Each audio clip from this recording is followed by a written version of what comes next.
Wait, what are you called again? The Palooza Boys? No, the... Hey, we needed a blooper, bro. Oh, that's the blooper. That's the blooper.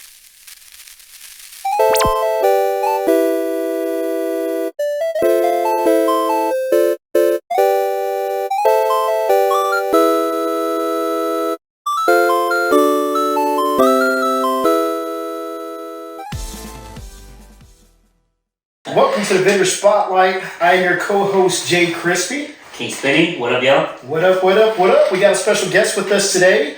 We'll introduce him here shortly. We just wanted to do a little recap of what's going on, what just went on this past weekend. We had Dusty Attic. How was that? It was good. It was a lot of fun. Halloween edition of Dusty Attic. Oh, they had Paul Taylor, the Pinhead guy. Yeah. Dude, he was cool. He was cool. Yeah. He was up on stage.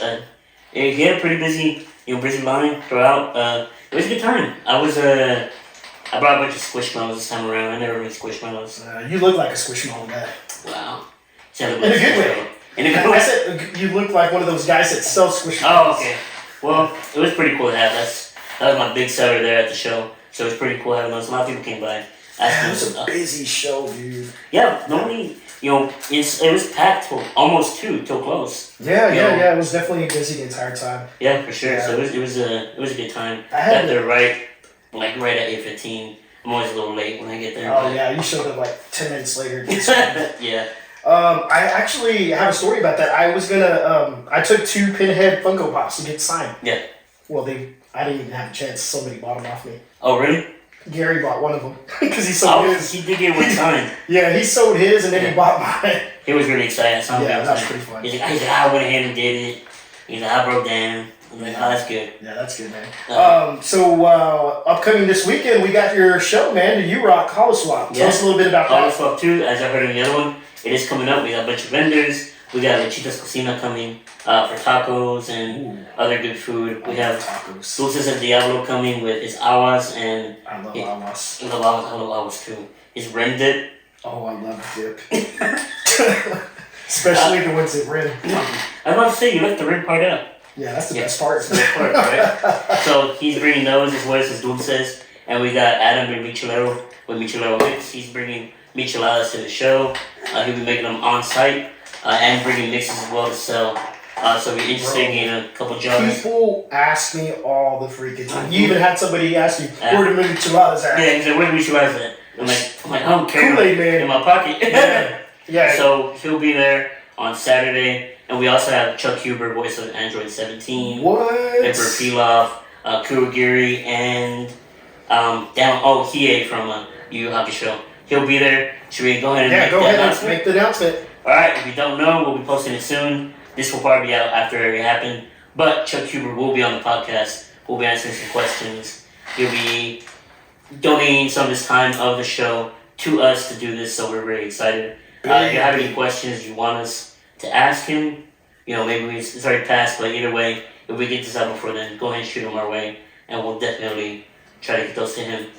Yeah, you know what? I was talking about this with Angel just a while ago. It's like sometimes having those set questions can be good from the audience. Not necessarily the interviewer, but from the audience. That'd be sweet. So yeah, I'm looking forward to that. I know a bunch of people might be, a lot of people in our world are kind of introverted, a little, shy. So they might not want to ask those direct questions to Chuck or any other voice actor. So if we can do that, proxy for y'all, then we'll absolutely do that. And a big shout out to our viewers that dropped some questions in the comments on our first pilot episode. Yep. So I know Robert DFW, he asked us some questions. A couple good ones. So yeah, we'll be recording some Q&A content for you guys as well to answer some of those questions. And I also know that, Robert, you did mention my other Q&A from my YouTube channel. It does exist, it's already been done. I just have a better editing software now. So I'll be uploading that here within a week on my channel, my road channel. So we'll get that going up soon. So cool, man. There's also the Fan Fest this upcoming weekend. We have a lot of our local vendor friends that will be set up there as well. Senpai Collectibles. Yep. 181. Gary Copenhagen, Hippie Pots. Yes. Anybody else stand up there? A couple more. I can't remember off the top of my head, but a lot of locals. Oh, Frank Castle. Oh, yeah, Frank Castle. Yeah, so he'll be out. Are you going to be up there? Yeah, I'm going to be helping out Senpai Collectibles. Okay. So there you go. I'll be at the swap.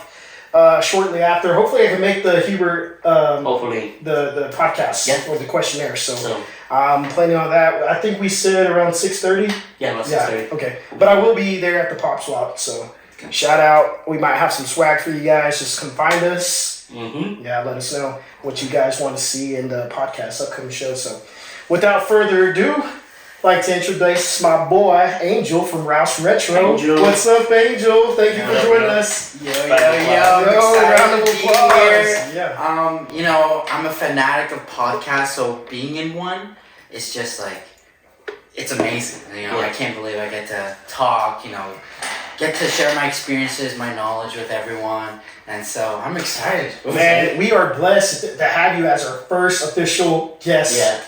at the podcast. I The think Vendor Spot. it was no question, wasn't it? That we were going to bring you in as our One of the first most interesting individuals that I've met personally in the collecting community. So we are glad to have you, bro. Yeah, Oh, thank you so for much. sure. I really appreciate it. So Thank we'll you. get right into that. Before we start, I do have something for you. Oh. So first thing we have for you right here is the Swapapalooza drink tickets we had originally dropped, or we're going to drop at the Swapapalooza for the vendors. So I'll do only 2 of those. Unfortunately, we couldn't pass these out as they were not approved day of, so we did have to pass out some other tickets. But these are good souvenirs for you. You got 2 spots. So That there you was go. for our first official Swapapalooza. So these things are collector's items. So I'm gonna watch get out. these graded.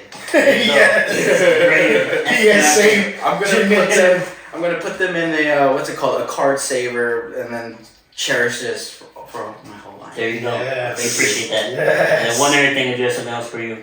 Me and you got a drink, or we got a couple drinks Yeah. at Swapapalooza. Yeah, And I had a shot. I'm pretty sure. you did have a shot. Yeah. You were pretty buzzing.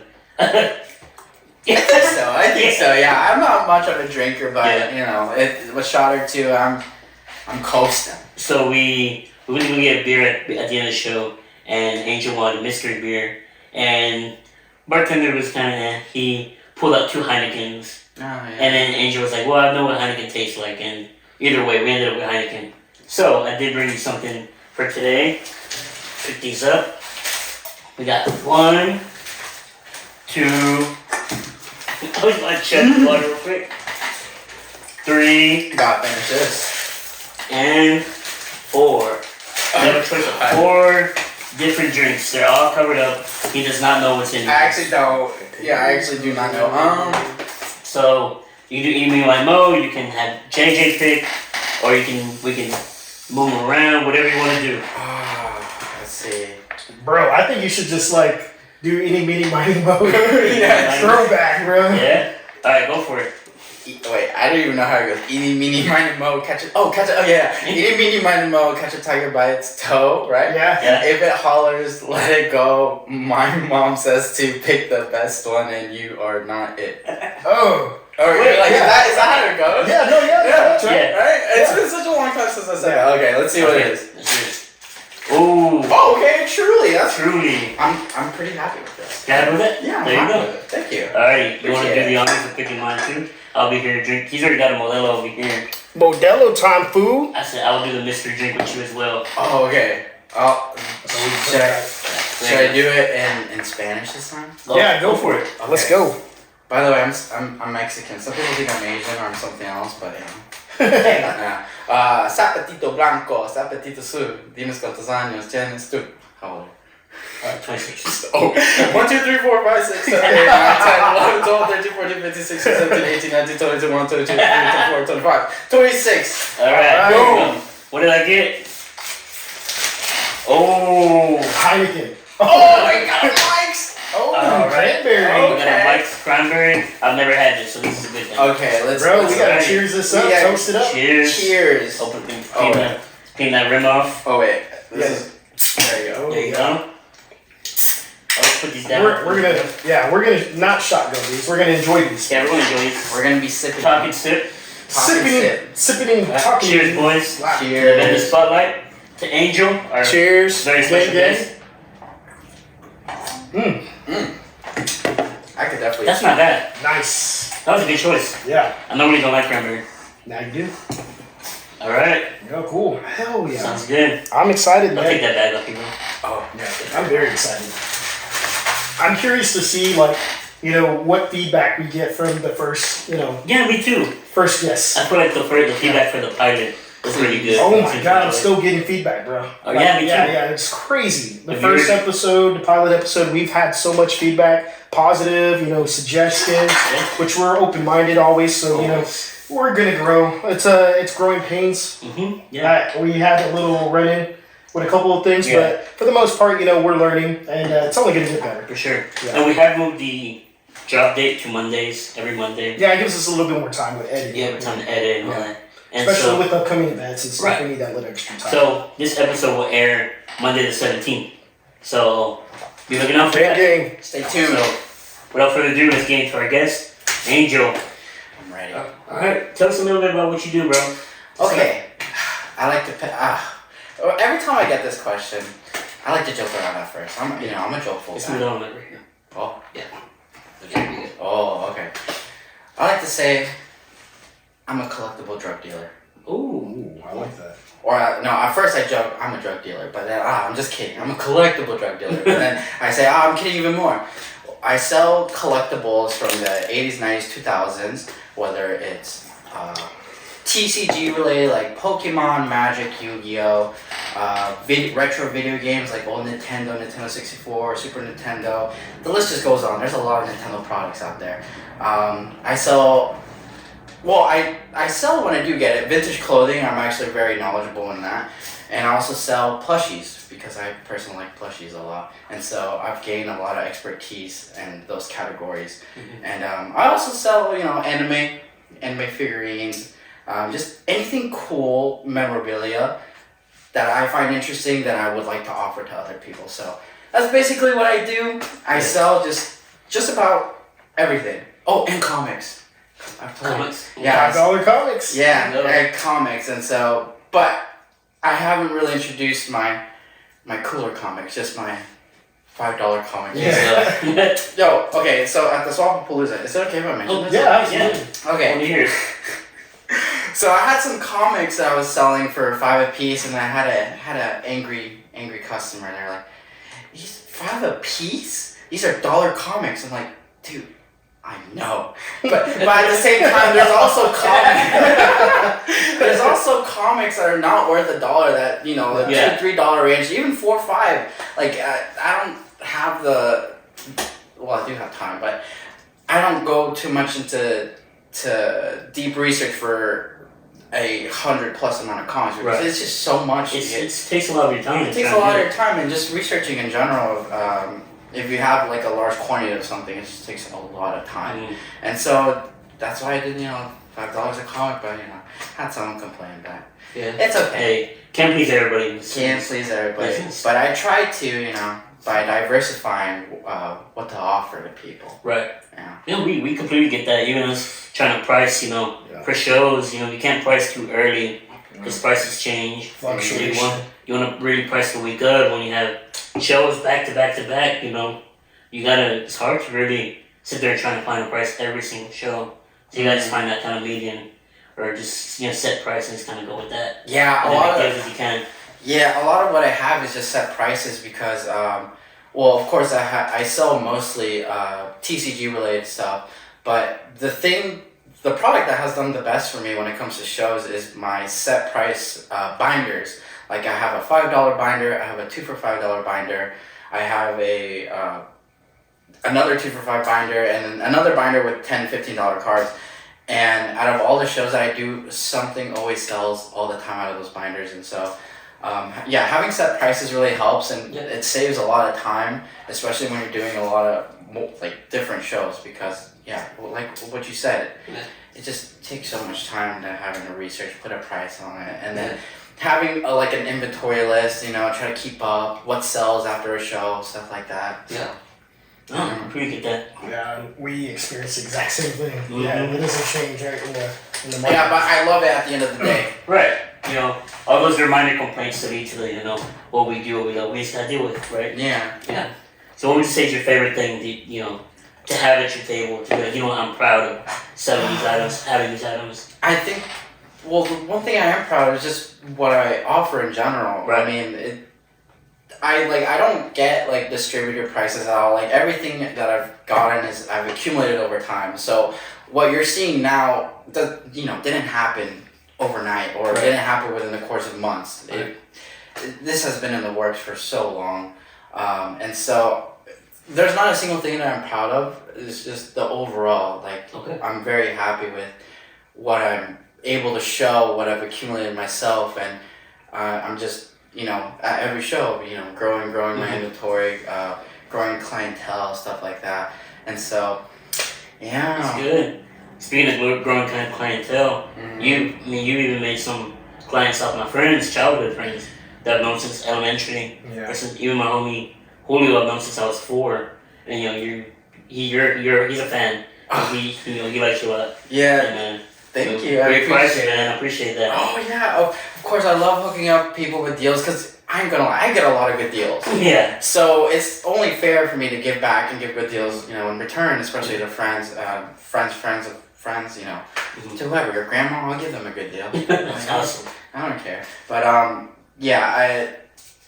going with the deals, I do get a lot of deals, and it's because of Facebook Marketplace. Oh yeah? Yeah, literally my business has been built on Facebook Marketplace for the amount of deals that I've gotten for low, and then buy the stuff, keep what I want to the side, keep what I want for, let's say, recently it's been keep what I want for conventions to the side, and just sell off the other to recoup my money either locally or online. Right. And so it's just rinse and repeat, and again, this wasn't overnight. This is accumulation of years, right? And that's what Rouse Retro established basically in 2019. Oh, that's in awesome. 2019, because I had an Instagram for selling clothes, but I had like a big break kind of, a big break, and so with that money that I got from my big break, which I'll probably go into later,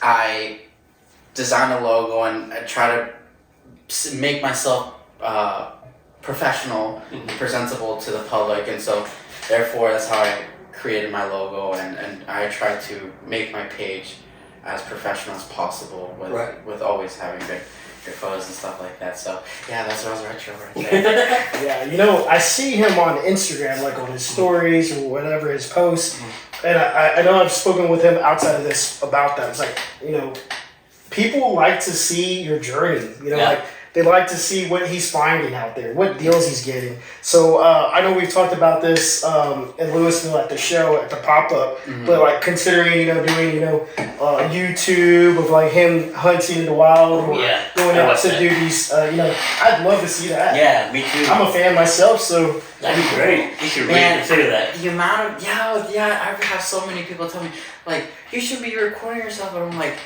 I'm living in the moment trying to negotiate the deal. That's something that's not talked about a lot, because we see these famous YouTubers and stuff, and we see them in the wild, and you're like, dude, how are you keeping composure at this point? And some of them tell you they can't, that they're like shaking and stuff, coming across certain grails in the wild. So that's interesting. Yeah, I'm sure it's hard.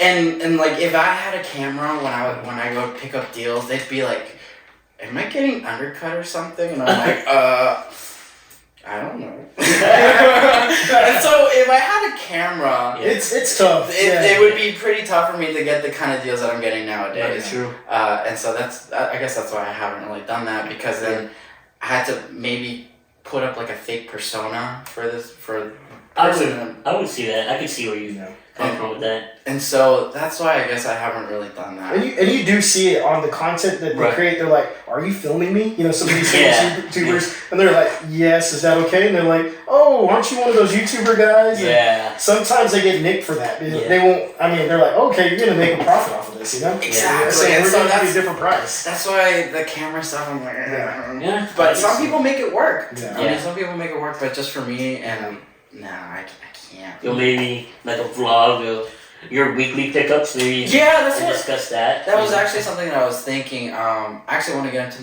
YouTube videos. It's just I gotta build up some characters, some some mental stuff. But it's definitely happening. I feel a lot better about myself, and so that's definitely something I want to do, because I mean, you guys see Yeah. my stories. Yeah. I get stuff like I love seeing You know, your and we stories. enjoy it at that. You know, Mhm. just you post it on Instagram. That's Yeah. fun in itself. Because You know? you find some good stuff and you're enthusiastic about it. Yeah, It's not just a business Yeah. for you. Yeah, You actually no. love this shit. Yeah, that's why I'm called Rouse Retro.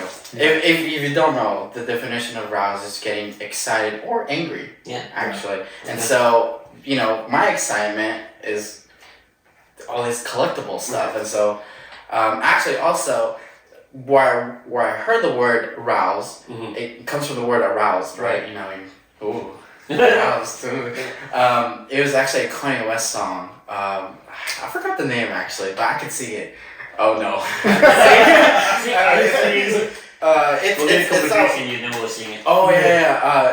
It goes like, find your dreams come true. Oh, I wonder. I wonder. Yeah. And then there's a part where Kanye starts rapping, and he's like, "You got me feeling so aroused," and just the way he said it, I'm like, aroused, rouse.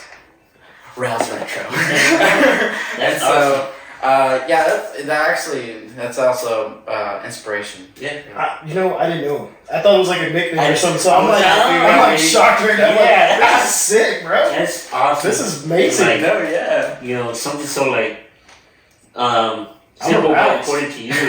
Yeah. I'm aroused, bro. You're be aroused. Yeah. Yeah, shout out to Yeah, Kanye. that's Thank awesome. you, Kanye West. Jesus, bro, this is the second episode you talked on. Yeah, we need a sponsorship or something. No. I need a pair of Yeezys right now, bro. Yeah, I'm rocking some Nikes, man. I should be rocking some Nikes. Well, that's awesome, bro. I did not know that. I never thought to ask either. I was trying to figure it out. I honestly thought it was like his nickname. Yeah, that's why I Rousey did too. or Rouse. No, Yeah. it's an actual word and actual definition. I just implement it into the name because Right. there's a lot of, just like something retro. Like it's usually like I don't want to say basic, but I don't know. There isn't much thought put into some names nowadays. Right. Yeah. So, like mainstream names. Yeah, and, like Yeah. mainstream very, names, and so predictable. yeah, and so Rouse, like even my friends, they're like Rouse. What is Oh, that? Yeah. That's a curveball for me. Yeah. I had no idea. Yeah. I love it. Yeah, Yeah, no, that's great. And so implements it into my name, and it's done great. I mean, I love getting called Rouse. I'm like, oh yeah, that's my nickname. That's Yeah. cool, man. Yeah. All right, so you're 22 years of age, 20 years old. So you say you started in 2019 I or established. established 2019. Established. So you're but- about 19 then. Yeah, I was like 19. So when did you start? Oh, when did I start? Okay. There's so many points where I can say where I started because, Yeah. like, honestly, playing video games back in the day, Mhm. the Pokemon games. Yeah. I mean, there's different ways to view games. I mean, some games teach you a lesson, right? They try to give you a lesson about understanding of something important in life, or Mhm. I don't know. Some games are just games, but some games go into deep depths into trying to teach you something. But if you, again, I'm mostly Pokemon oriented, but playing the Pokemon games younger and looking back at it, basically, it's just a big giant journey of hustling. Because we start off with something that maybe is given to us, and then we turn that and keep growing and growing, like leveling up your Pokemon, getting new battle items or something like that. And so, really, I kind of started when I was young, and but when I started selling selling, it was actually in elementary. But it was one time in elementary. I actually brought a Pokeball to talk about it, but I was in like 3rd grade, and we had this thing called the economics fair, and it was basically a bunch of kids just selling whatever they wanted. And so my mom, she always pushed me to do the best. I mean, you've seen my mom and my parents at my shows, like, they're big supporters. Even when I was younger, she's like, I want you to be the best presentable and stuff like that. And so she was helping me with ideas, what to sell, stuff like that. And one of them was making these Pokeballs. So we grab a tennis ball and like not plastic, but like a rubber band that goes around your wrist. Like, I don't know, they have like engravings. back. They're popular back then. Yeah, and I put like a little battery in the middle. And so first I paint the top red and bottom white. Take off the wristband, and color in the black in the middle and, half-ass a circle. and so I made a bunch of those at my economics fair, and I sold them for $5 a piece, I remember. And I also sold Pokemon drawings that I laminated and turned into magnets. Oh. Yeah, and I sold those for like a couple dollars a piece too. Yeah. And I also had I had Pokemon cards I used to sell back then. And Dragon Ball cards. What else did I have? I also had these like ice pops.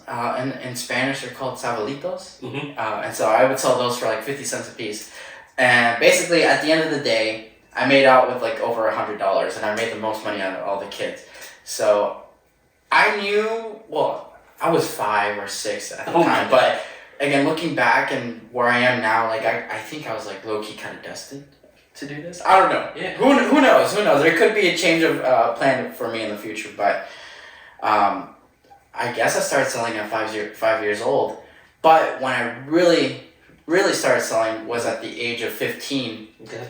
And that was specifically online on Mercari, because in 2015 Mercari was it was an beta, right?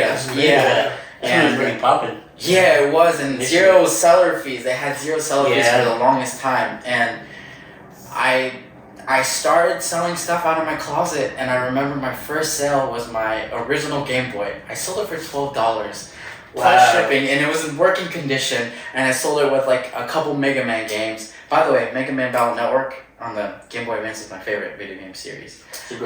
Yeah, and so $12 and what else? Some change, and I sold it online for, and I kept constantly selling from my room, and then after that I ran out of stuff to sell, and so at that point I'm like, what to sell? How am I going to get this product? And so I started watching YouTube videos of like other people selling, and how they would source is going to garage sales, thrift stores, or even asking a friend. And so I implemented the same thing, and I would ask my mom, hey, can we go to garage sales over the weekend, stuff like that. And she did. She took me, and I started buying clothes and video games at first, and that's what really kicked it off for me when I started selling. And 3-4 years later, 19, 20, out of high school, because I graduated class of 2018, and I'm like, what else should I sell? And then I got into more Pokemon, but specifically Pokemon games, and I did do cards here and there, but again, I had a big break, and after that, that's when I learned about the trading card world and its potential, its opportunities, and so that's when I got into cards. And so I've been doing it since I was 15. A natural born hustler. Yeah, natural born hustler. There you go. Here's proof and evidence right here. That's awesome. Yeah. Take a break. Take it back. Oh, okay. Yep. We're on tea break now. I felt like I was talking for so long. You're good. You're good. Oh, okay. No, keep it up like that. Oh, okay. Okay. Talk a little closer to the mic too. Oh, okay. Yeah, you're good. That's good. I really enjoyed that. Oh, really? Yeah. Okay, good. Wow. I did not realize that's where your name came from. Yeah. That's so cool. Shout out to Kanye West. I actually went to his concert back in 2016, when he had the Life of Pablo tour. Okay. Yeah. Oh, there's so many. Again with the clothing. Yeah. I was like a hype beast in high school. Oh, were you really? And so I was reselling Supreme actually. I was reselling Supreme and stuff like that. And so, yeah. That's such a crazy market. Mm-hmm. The hype beast market, the Supreme market, all that stuff. Oh, dude, it's endless. Yeah, right. Yeah, it's talking about vinyls, shoes, tees. There's all the new stuff like essentials. Yeah. That's popping. All that other new stuff that's coming is crazy. Yeah. Thousands just on shirts and even hats. Accessories. Yeah, accessories. Pull-out chairs. We have my barber gave me a ladder, Supreme ladder for him to sell for him. And it's like worth $400, $500. It's a small little ladder. like that. It's crazy. Supreme, it just be like that. Even the stickers are super collectible. Yeah. There's some expensive stickers, $50, $60, $70 for them. But even the original box logo, I remember they'd average for like $10 back in the day. And so every time I made an order, I'd have like stockpile stickers and sell them to the kids at my school because they loved Supreme. And a lot of the kids had periods where when Supreme made the drop, they were busy in class, but I had like some sort of open window opportunity, and so I was always on my phone every time they had like an online drop. But that was like back in like 2016, 2017. Wow. Man. That's crazy. And they're still going hard. And they're still going hard. Yeah, Supreme is still here. And I remember a big competitor was Babe back then. Oh, yeah, Babe was around for a good while. Yeah, it's been around for a super long time. Are they still around? I haven't seen anything. Yeah, they're still around. Yeah. I don't follow them, but speaking of Babe, not Vape. Yeah, Babe was actually something I always wanted growing up, and what also got me interested into Babe was Soulja Boy. Oh, okay. With his songs. Yeah.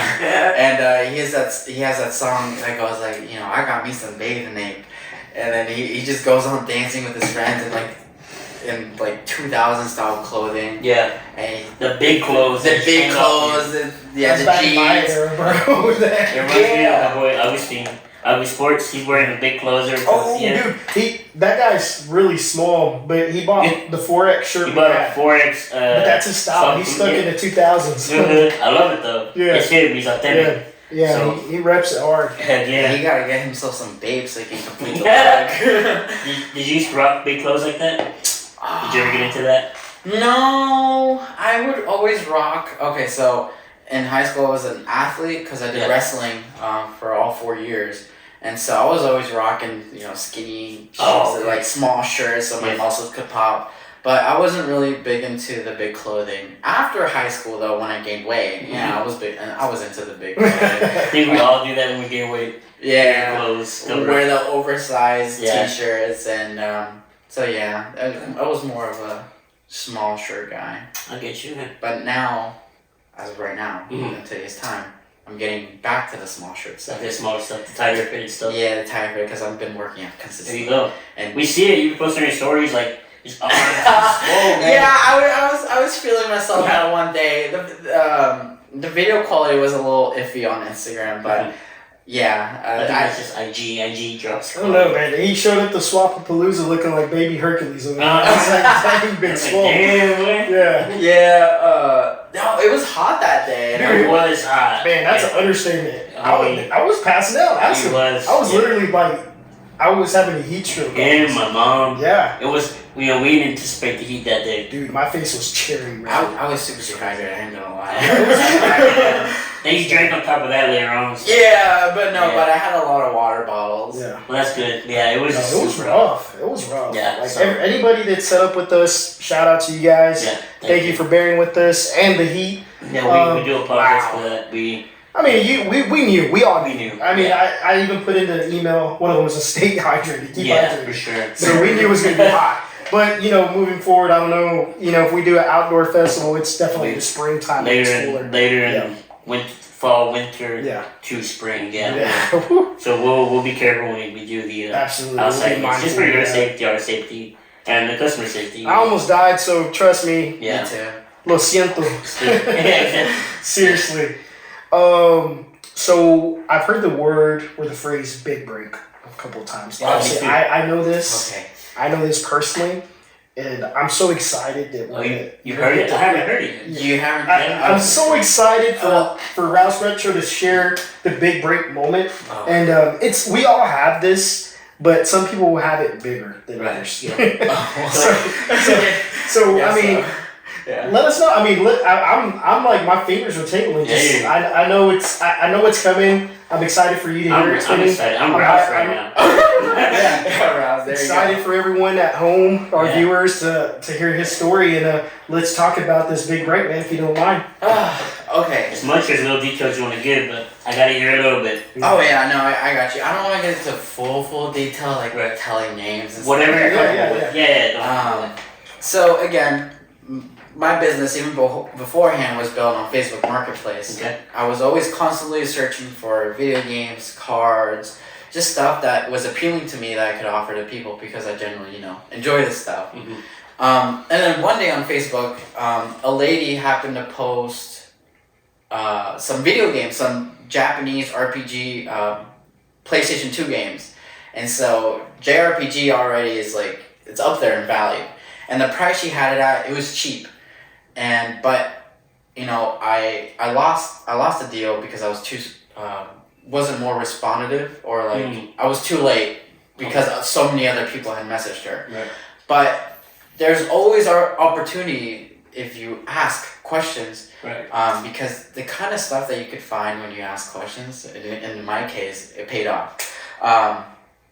And I asked her, hey, do you happen to have anything else? Because that kind of collection that she was selling, it was unique because it's not like a everyday collection that people just have laying around. It's like someone off of a collector, like legit. And so for them selling it at a cheap price, I'm like, that doesn't make sense in my head. Also, a lot of the items always have stories, no matter what. I mean, I buy a Pokemon card, and I'm just curious, like, what's the story behind it? I ask the person, and they tell me, and I'm like, oh, that makes sense why it's, like, messed up. That makes sense why it's in near mint condition, stuff like that. And so, I asked her, do you have anything else? Comics, games, clothing. And she's like, yeah, I have a whole bunch at my house if you just want to come over. And in my head, I was like, YOLO. YOLO, if I get killed, I get killed. But and at that point in my life, I was like, I'm down to take the risk. I mean, why not? Because I was out there, I've been hustling before then, and I'm still trying to. And so I was like, yeah, I'll meet you at your house. And so I got to the lady's house. It was literally a garage filled with like collectibles, like shit, like comics, video games. What else? Anime stuff, trading cards, which we'll get to here in a second, and just a bunch of unique items of a collector. He was 50 years old, but he died of a brain aneurysm. And so the lady got hold of his stuff, and she was trying to get rid of it because it doesn't fit in her house. Mm-hmm. And so she was like, just look around, pick what you want, and I'll give you a price at the end. And so obviously I went with the comic books, I went with the video game stuff, and then I run into this box of cards. And the cards happen to be Magic the Gathering. Are you aware, or do you know? Yeah, my roommate actually is really into it right now. He's been playing a lot of it, so. Okay. I'll hear more and more about it. There you go. So, Magic the Gathering was established in 1993, and one of the earliest sets is called Alpha. And the second earliest set is called Beta. And so basically, I ran into this box filled with a bunch of other dead TCGs. I forgot their names, but within was Magic, and there were a lot of sealed product. And at the time, after watching all these YouTube videos that I've invested in to gain some knowledge, I knew in my head to pick it up. I didn't know what it was exactly at the time, nor the value, but I just knew to pick it up. And I bought the whole box of cards. And what's funny is that the lady was using the Google photo lens, like where you could look up stuff. Yeah. And she picked up this one thing called a beta starter deck, and it astonishes me because she Google lensed it. Yeah. She shows me her phone. She's like, whoa, can you believe that this is like a $30,000 item? Like, I don't think it's real. You can have it for $100. I kept cool. I'm like, yeah, okay, that sounds good. $100. And so there was more sealed product like that. It wasn't in like that kind of range, but there was like a couple $100 booster packs times 20. Wow. Something like that. And I bought all of it. And the first time, there's been multiple trips to this lady's house. The first time I spent like around $1,000. And again, I didn't know what I had. And I got home, did research, and I'm like,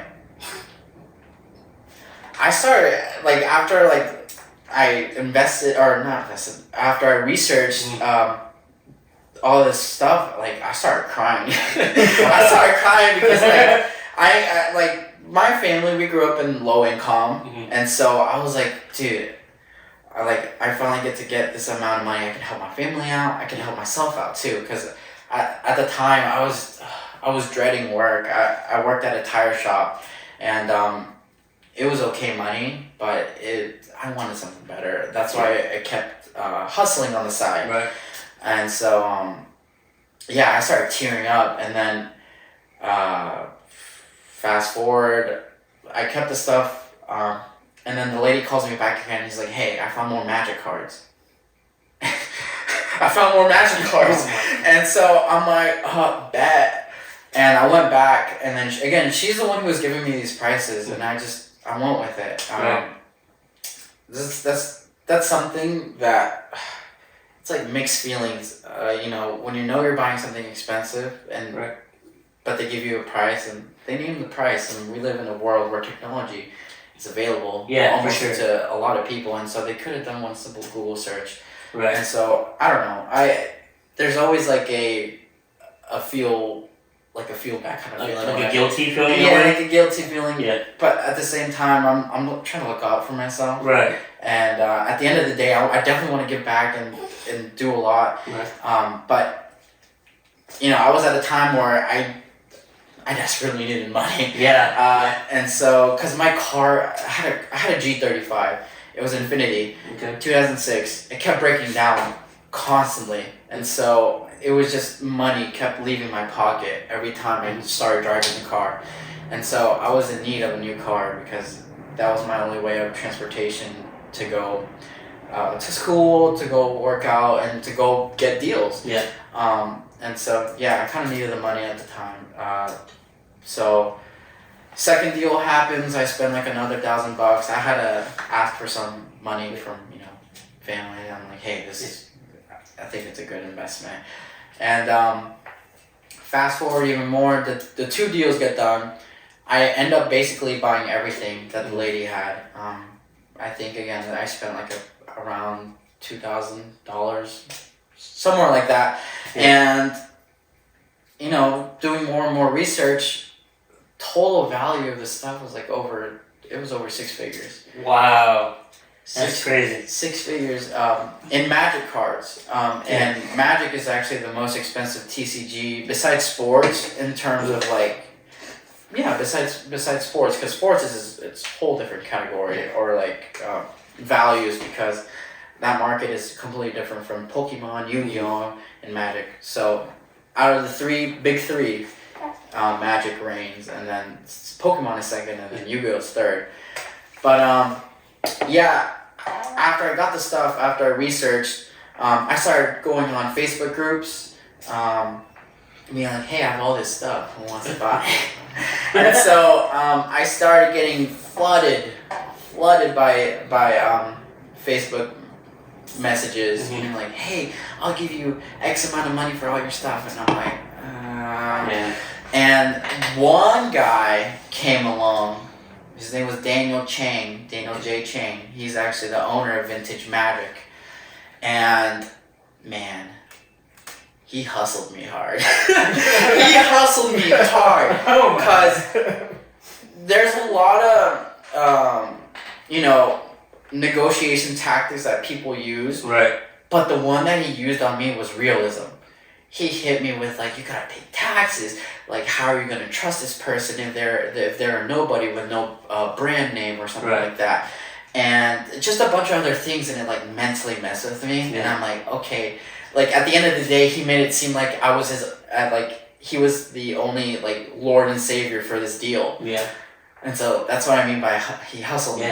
And so I ended up selling the whole collection for 70 or 70, 70 grand. It was in cash. The first deal was in Dallas, downtown Dallas, inside a hotel in a private room, and then the second deal was in Seattle. So he flew me out to Seattle. I stayed in a 5-star hotel. It was crazy. Wow. I got to live the lavish life for 2 days or 2-3 days in Seattle, and it's not for me, by the way. All the expensive steaks and stuff like that. Like maybe once in a while in the future, but looking back at doing it continuously now.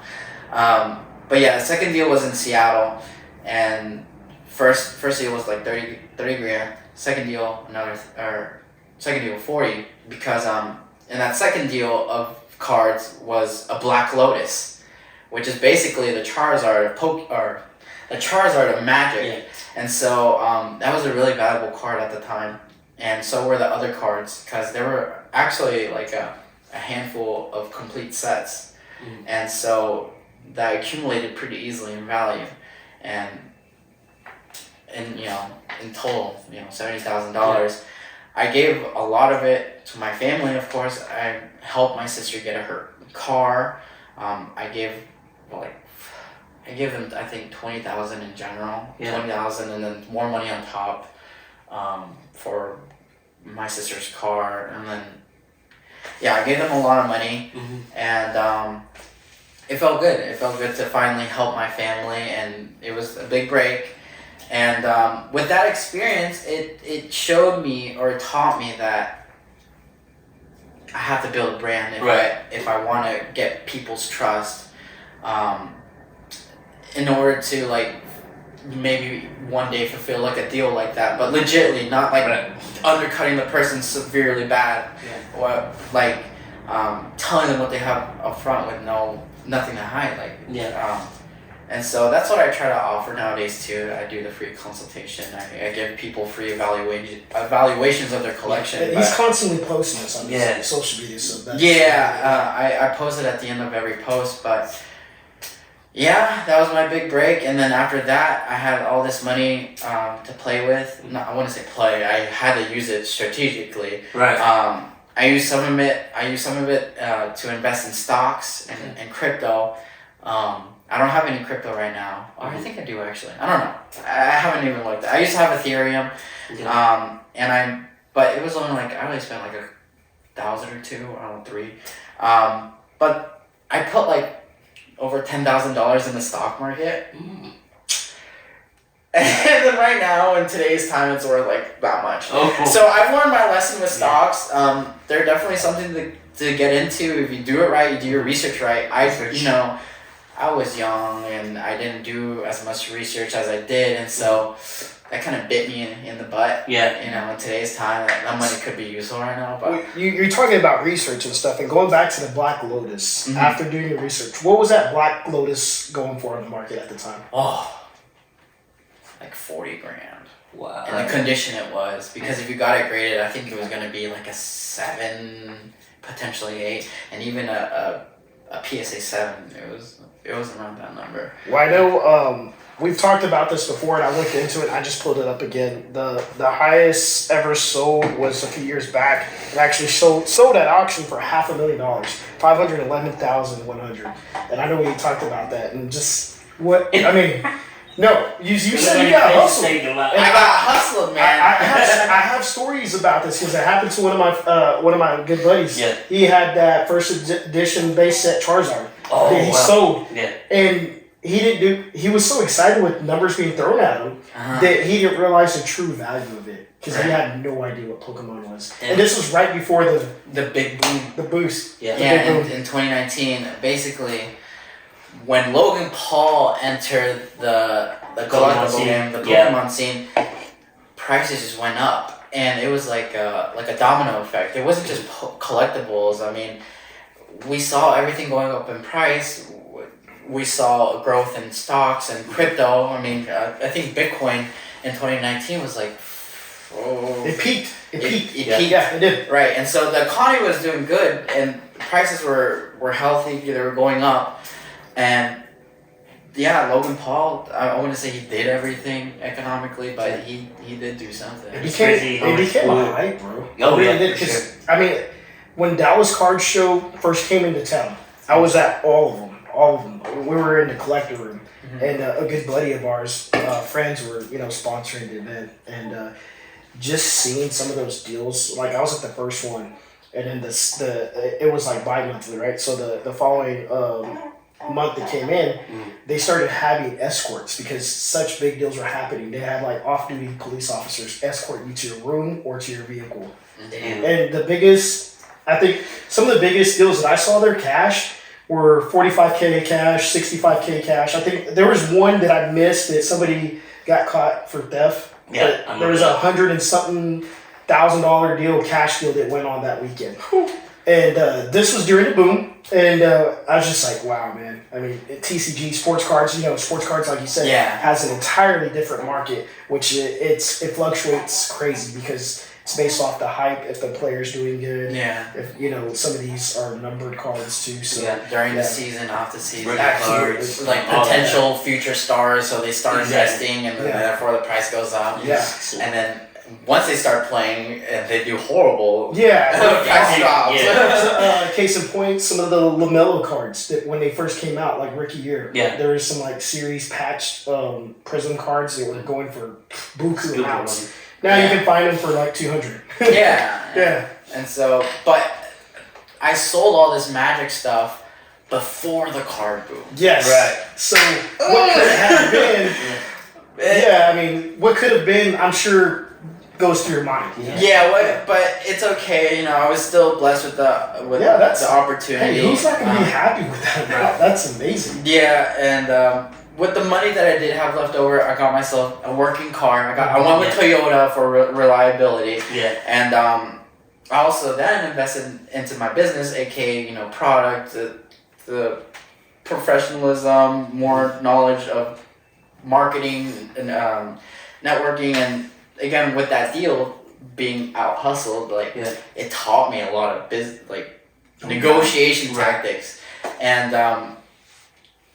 the tactic again he used the most on me was realism. Yeah. And so I'm not saying I use realism a lot, but I have had to one or two times, and it works. It works. Right. And so it was definitely a big lesson overall, and I'm glad I got to learn, and I implement what is right into my business. And so, Rouse Retro established in 2019. That's beautiful. That's a great story. Dude, I told you. Yeah. I didn't want to tell him everything, but I kind of already knew. But it was like, dude, we have to have this guy remember he asked me, who do you think we should have for our first guest on the podcast? Yeah, I said, Rouse Retro. Rouse Retro. Literally, he says, I was thinking the same thing. Yeah. I was like, That's your first thought, and I was like, well, we'll see what he thinks. We honestly, we have a lot of vendor acquaintances and friends in the community, but some of the stories we know, but yours was so unique that I was like, dude, we have to have him. Start with a bang, and I think the bar has been set. The bar has been set. Yeah. Follow this man's lead. He's doing great things. Yeah. And so also why I do the free consultation. Because not a lot of people do that. No. I honestly, most people shy away from that. Yeah. They're like, I'm not teaching you my hustle. No. Yeah. I actually learned it through my old job, Discount Tire. Are you guys aware of Discount Tire? Yeah. Oh yeah, get my tires there. Yeah. Shout out Discount Tire. Shout out Discount Tire. I was an ex-employee for 3 years. It was fun the first 2, then I got tired of it. Watch us get a sponsorship come in. But a lot of their practices is free. Mm-hmm. Okay. So you get free tire rotation, free balance, free air checks, just free. evaluation on your car tires, you know, and so I implemented the same tactic into my business. So if you ever have questions, I'm more than happy to answer. If you ever have, if you want to know what's best for you, I'm more than happy to answer. If you want to know the value of your collection, I'm more than happy to answer for free and show you all of that. And because of that, has led me to a lot of deals. Right. A lot of deals have been happening because of it.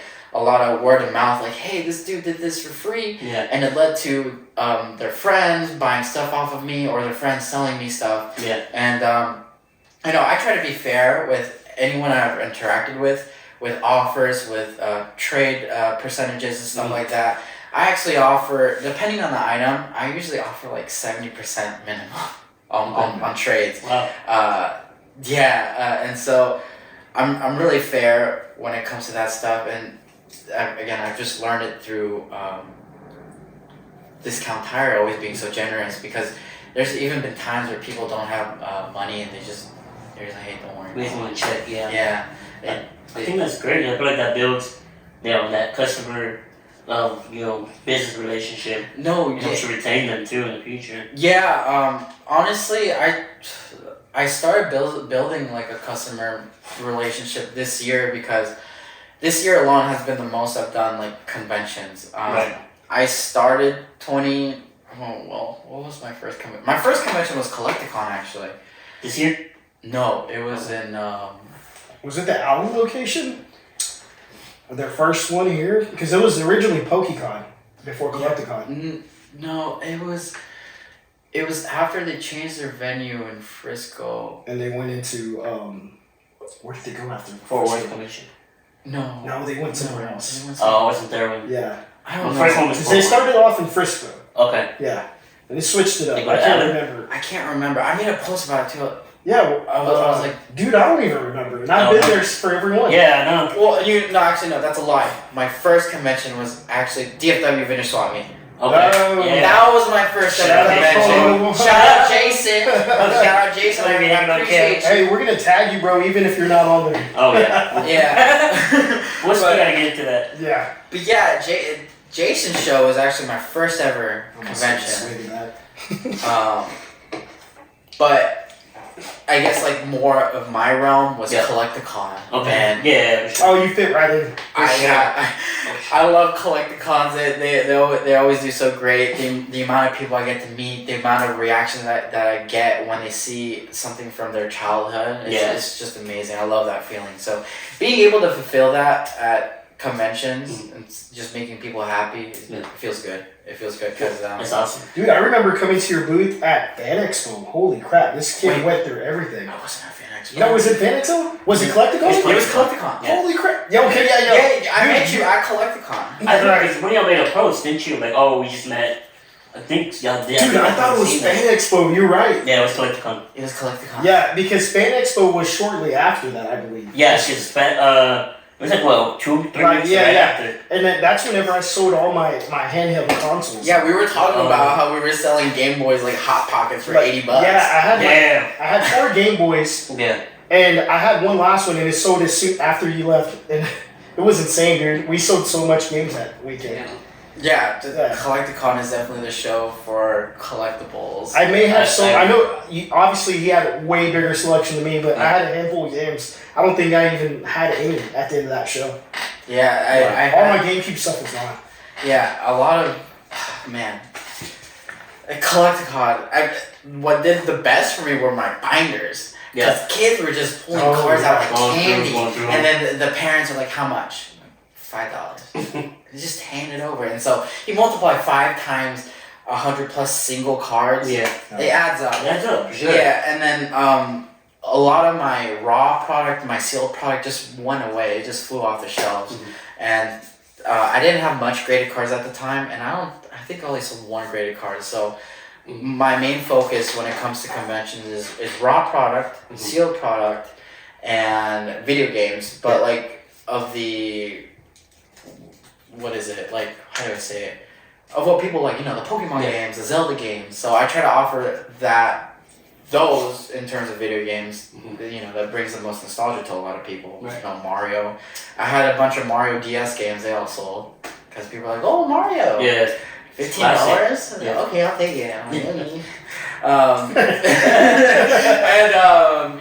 And that Collecticon. I also helped my sister. Because my sister is also a hustler. I'm really proud of her. I'm so proud of her. At the age of 18, she bought herself her dream car already. Oh, wow. Because she worked hard for it. Yeah. She was selling her stickers on Mercari. Shout out to Mercari again. Thank you so much. Bro, her stickers are fire. I haven't seen it. Yeah, her stickers are fire. Yeah, I'll show you her Instagram later. I think her Instagram is called @HeavenlyKitty, but the E's are into 3s or something like that. She needs to change her name. I told her. But yeah, I'm really proud of her, and she also got to sell her stuff.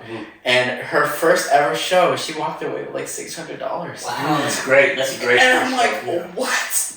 That that builds so much confidence. Yeah, and so thanks to that show, it really helped her motivate and to continue doing same what I'm doing in my own but in her own realm. Yeah. Like she does Sanrio plushies. Like Yeah. she loves Hello Kitty. Yeah. Oh yeah. That's a big hit. She bought my Hello Kitty DVD. Oh yeah. Yeah, and Angel said, "Hey, look, we're watching the." Yeah, and she's a big Hello Kitty fanatic. Yeah. But yeah, it really helped. It was a big confidence boost for her. And then so at every show I do, I let her set up with me.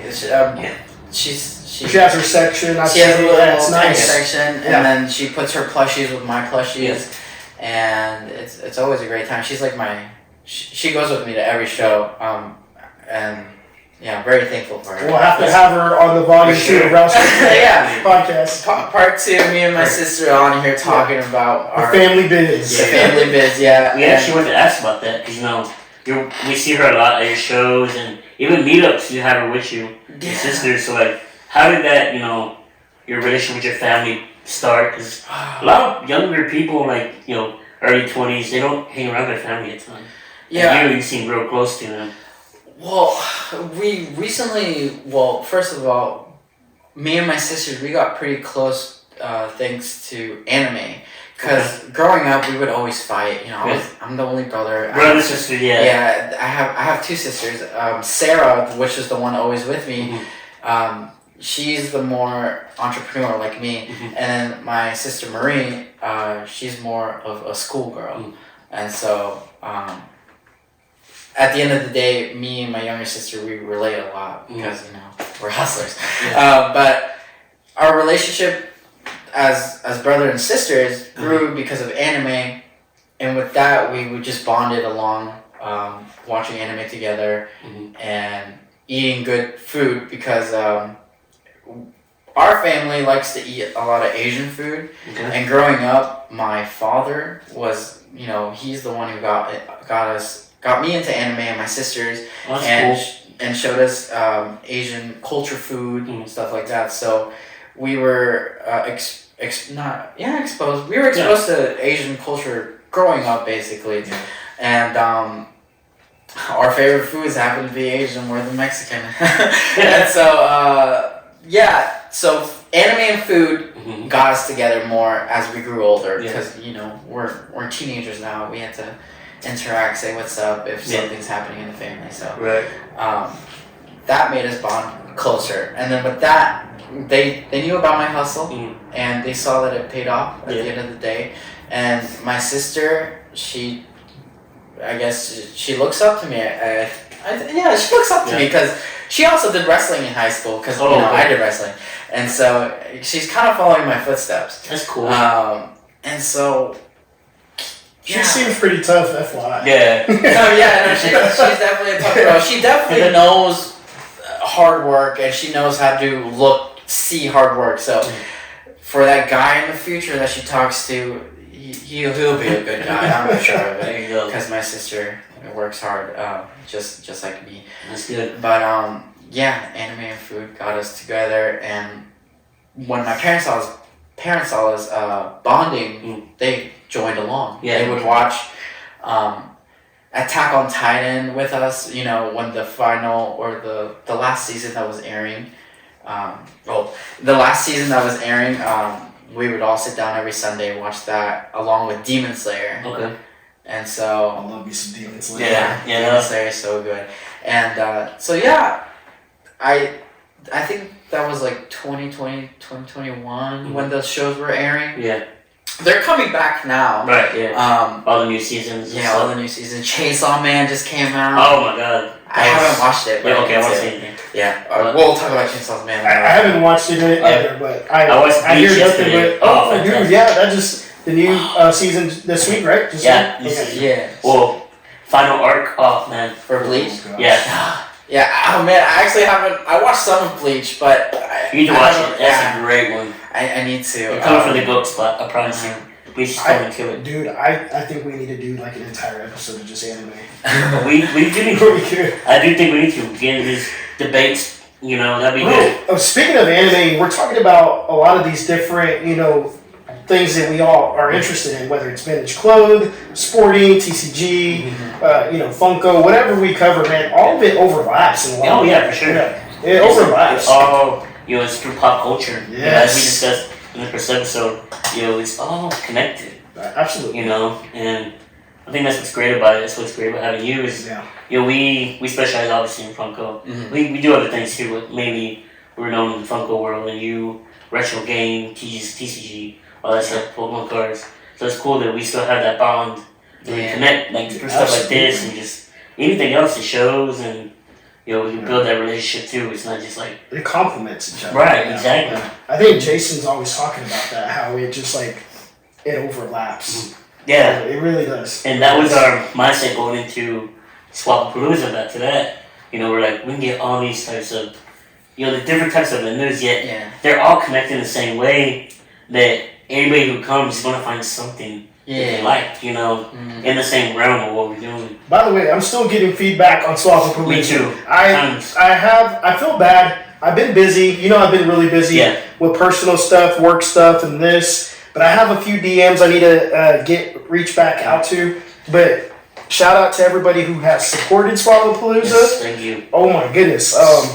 We're already working on the next thing. Yeah. Stay tuned for that. But yes, thank you for all your positive feedback and all your support. Yeah. I do think we need to do like a solo episode just on that. Like just kind of maybe talk about it in depth a little more. Yeah, and some inside stuff. Right. We're working on some stuff behind the scenes that we'd love to share with you guys. Obviously, we won't share it until we finalize a couple things, but stay tuned. Give our insights, like, there was a lot going through my head that day. Oh, dude, so much. You know, the build too, but the day of, you know, that, you know, 8 hours we were there, got there around 2-ish, left at 11. Almost died. He was there with us to the end too. Yeah, he was. Yeah, we're the last ones. Yeah, we made sure we picked up everything, you know, put all the furniture back in its place. So, yada, yada, yada. There was just so much going through our heads at that time, and, you know, we'd like to share some of that with you, kind of give you, you know, what we can I wish we had some behind the scenes footage of setup and all that. Too. But we were so busy that day, we really couldn't get you guys something. 5 o'clock came super fast. Yeah. Man, it came so fast. Angel showed up looking like baby Hercules. The man's had like 6 tables. They were all split between both of his arms. How many can I put up? Yeah. You know that one meme where he's like, there's this big muscle guy, he's trying to get all the groceries. He even had his buttocks clenched. That was Angel. Yeah, I'm a one-man trip. I had it all. Multiple trips to the car. He had it all, bro. And then what tripped me out is like, he goes, you know, all of this stuff actually fits in my car, right? That's crazy. Yeah, I was like, what? Yeah. So if y'all don't know, I have a 2020 Toyota 86, and it's a coupe. Yeah. But thanks to playing Tetris growing up, I know how to fit a lot of stuff. I've seen it. I honestly, I feel like I'm a connoisseur of like being able to do the Tetris thing myself. After seeing this guy do it, bro, I'm a rookie. I am green. This man is a seasoned veteran when it comes to Tetris king. Yeah. Speaking of your shows, you're doing a lot of cons and, you know, doing more shows. What is your mindset going into like setting up? Do you have it already planned out, or do you kind of figure it out as you're there? It's a mix of both. Okay. I like to to have one section just full of TCG, and then my video games, and then whatever miscellaneous, because I sell a bunch of stuff. And at the same time, what the space is given to me, I kind of had to make that work. Right. And so a lot of it is just like on the spot, like thinking. Yeah. But I already have this vision in my head. It's just trying to implement it and see how I'm gonna make it work. Yeah. Because at the Swapapalooza, you gave me an X amount of space, but then there was a giant table that I could have used, and I did use it, and I implemented it into my setup. So when it comes to other shows that I've done, some similar stuff has happened where I had to like do something right on the spot, just think differently, and so all of that is possible, by the way, by the tools I bring. I bring tape, I bring scissors, and so fully prepared. Yeah, I'm fully prepared, and only thanks to my mom. There you go. Shout out, mom. Shout out, mom. Okay. I've witnessed this. Yeah. His mom is clutch, bro. Yeah. I mean, she's clutch. She has an eye. I spoke with her briefly at the pop-up in Louisville, and I'm not being nosy or anything, but of course I'm setting up and I'm seeing him set up right next to me. And his mom's in there. She's got the eye, bro. Yeah. She was like, "Hey, you need to put this there. They needed to see that you're going to be here." And I was just like, listening. I wasn't eavesdropping or anything. They're just right next to me. I was like, "Man, she's got it, bro. She's got it." Yeah, thanks to her, I've definitely learned a lot. And shout out moms, man. Shout out moms. Shout out to all moms. Hey, Christian knows his mom. Mama Dolores is always on it. Bring up moms. I talked to my mom about it. She's kind of like, I don't know. I told her she should be on the episode of the Men in the Spotlight just because she's pretty much been a vendor with me, right? Y'all know me, I leave the table sometimes when things are slow. I'll go hang out. That's how I have all these relationships. And she's giving me the opportunity to go and, talk to every converter and do all that. So shout out to mom. But she doesn't think she needs to be on here because she doesn't think she's a vendor, which she very much is. And I told him, I was like, he was like, well, maybe what would she say? I was like, dude, she could even complain about you. It'd be great.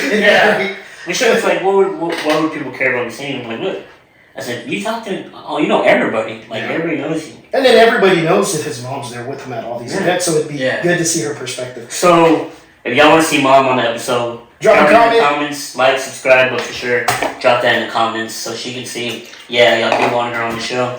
And we'll get her on here sooner or later. Maybe we'll have the whole Rouse Retro family on here. Mama, sister. I would love that.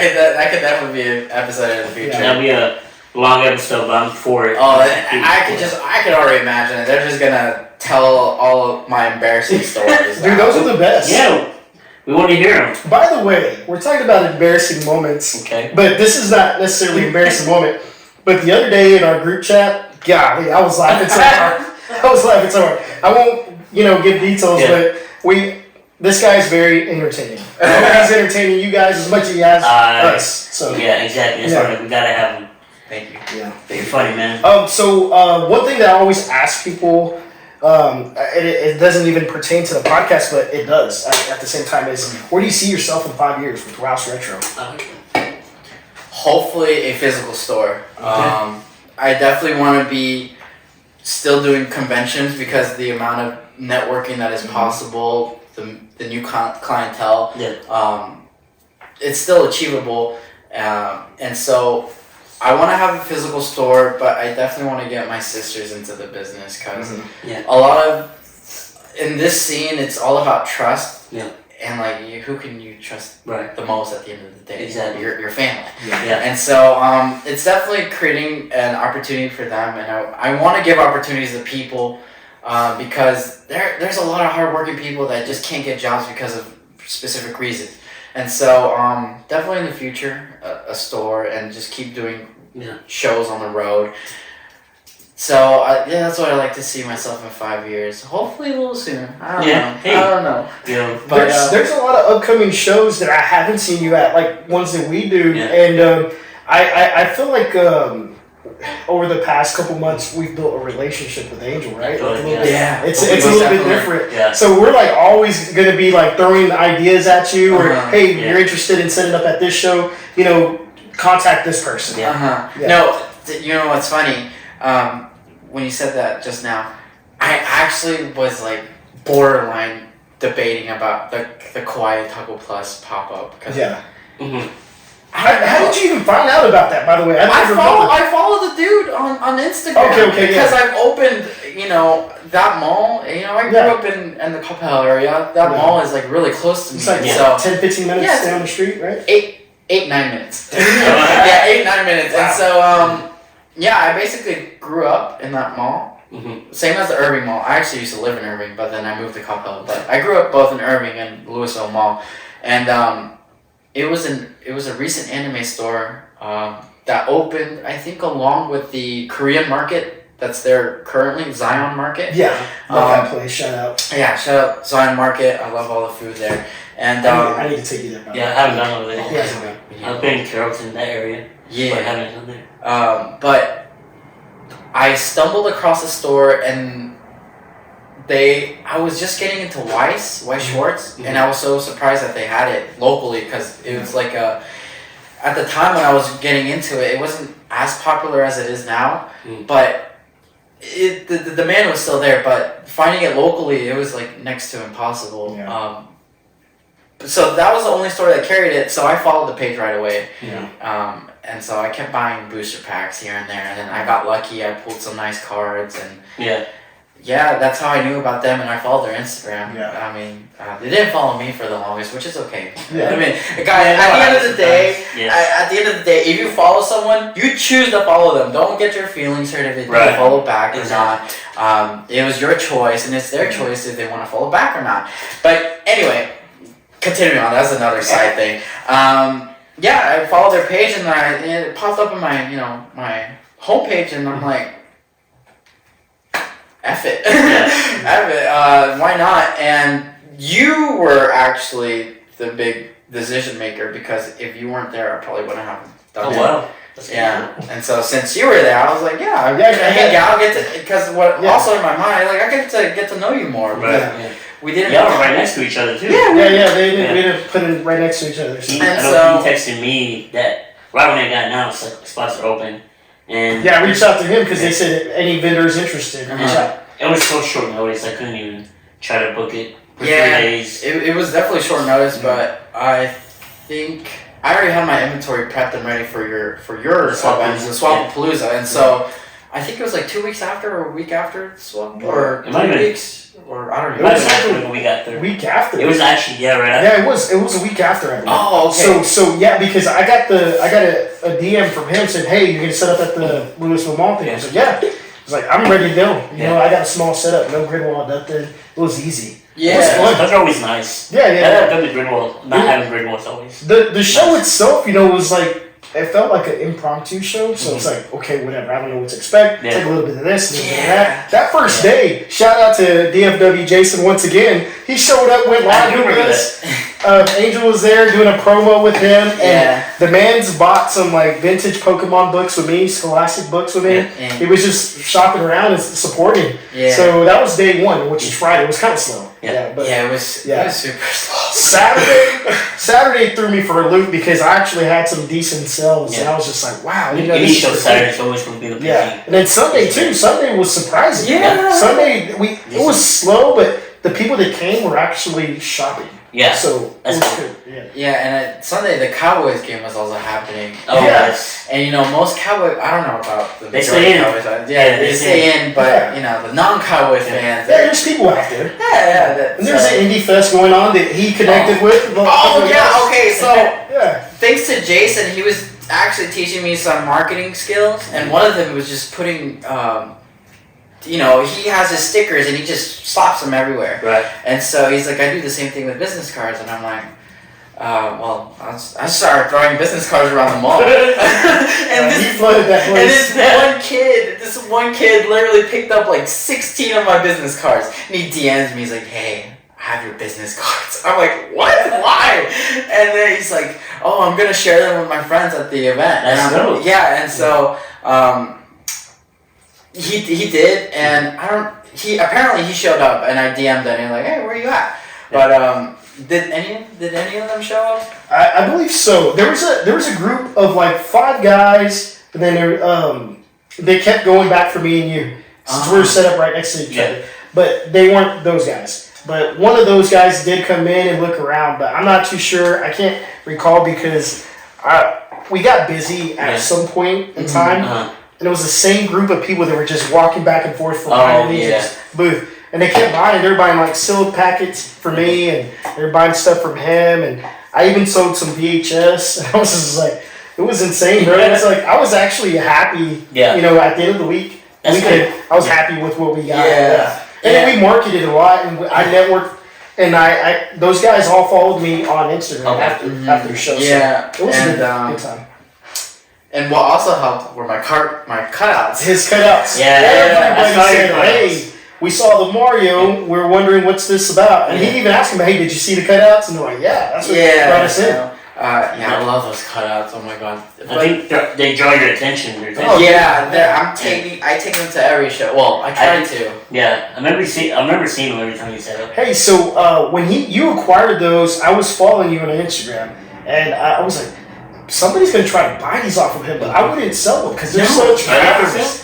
No, they're not for sale. But I'm sure some people have asked. A lot of people have asked me, like, are they for sale? I'm like, no.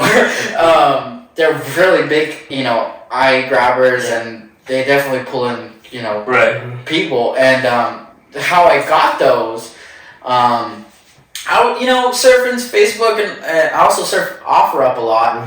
And a lot of the keywords I use is game, Nintendo, card, just card, because the card can be anything. And I do all TCGs. Very general. Sports. Yeah. Very general keywords, and I think that the night that I found them, I was using the keyword game.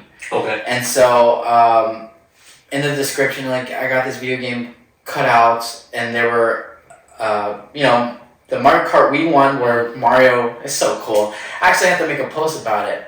I haven't. I've only made a post about the Mario ones that I found, but I found the original 2000. I don't know when the original Mario DS game released, but there were promotional cutouts for the game, and they had official trademark licensing for the year, and I had those, and then along came my Sonic one, which I love and adore so much, and the Mario one, and in total I spent $200, and I sniped it, off of OfferUp. It was posted for like 10 minutes, and then I just quickly hopped on it. I'm like, hey, I'll buy this right now, can you mark it as sold? All that, just please send me an address. And then the dude took like 50 minutes to reply, and he's like, that anxiety. Yeah, that anxiety. I'm like, dude, I know I need this, and this is definitely going to help in the future. And he's like, yeah, I got you. Yeah. I even offered the dude more money. I think I ended up paying him $300 anyway. 100 over his asking price, because I knew that you wanted those deals. Yeah, and so I'm glad I did that. And I think I've done that once or twice too. Yeah. Okay, guys. Also, for the audience, if you don't know, if it's a good deal and you know that there's going to be people hopping on it, offer the person more money, no matter what. Offer them in a reasonable amount where you'll make money yourself, but offer more money and then be upfront with them. Hey, your item is worth X amount. I can give you X amount, and then they're more likely to do the deal with you because they're like, hey, thanks for telling me the truth. And so that's one way. A lot of people would not say that. Like, hey, in case anybody out there doesn't know, all the Nintendo advertisement stuff is owned by Nintendo. Yeah. So I've talked to several reps, and they've confirmed that. So, like, the retailers, they're not allowed to sell that stuff at all. It's property of Nintendo, period. So, to get your hands on that stuff, it's hard. Yeah. And my man's right here's got and he told me the story, and like, so how'd you get these? And he's like, oh, I've had them in storage for over 10 years. And when I hear over 10 years, I'm like, oh, they're legit. And so he told me I forgot how he acquired them. He was also a collector, but he was out of it because he was an adult, and it was just taking up space in the storage unit, and so. From what the stories that I've heard from people that got them firsthand were from old stores actually closing down. Yeah, they just give them away, so throwing them away. Yeah. Like, you know, I know when some of the GameStops in Fort Worth were closing down, whenever the whole GameStop thing was happening where they were going to shut down a bunch of stores, a lot of the fixtures, everything was just getting trashed. I remember on Marketplace, one of the Fort Worth stores on, I think, Beach Street, had a listing that said free. You know, the little, the DS compartment things? Yeah. The little black ones that have that slant edge with the key? Yeah. Yeah, they're giving those for free. Wow. I jumped on those listings, but bro, they responded with like pending 6 people in front of you. Wow. And I was like, dude, it's only been listed for 3-4 minutes. Yeah. And yeah, but People that's are how quick. it was. Yeah, but Yeah. some of the stories I've heard, even the kiosks, man, some of those stories are crazy. Yeah. Crazy how people acquire that stuff. I got a kiosk actually somewhat recently. Yeah. Again, Facebook Marketplace coming in clutch.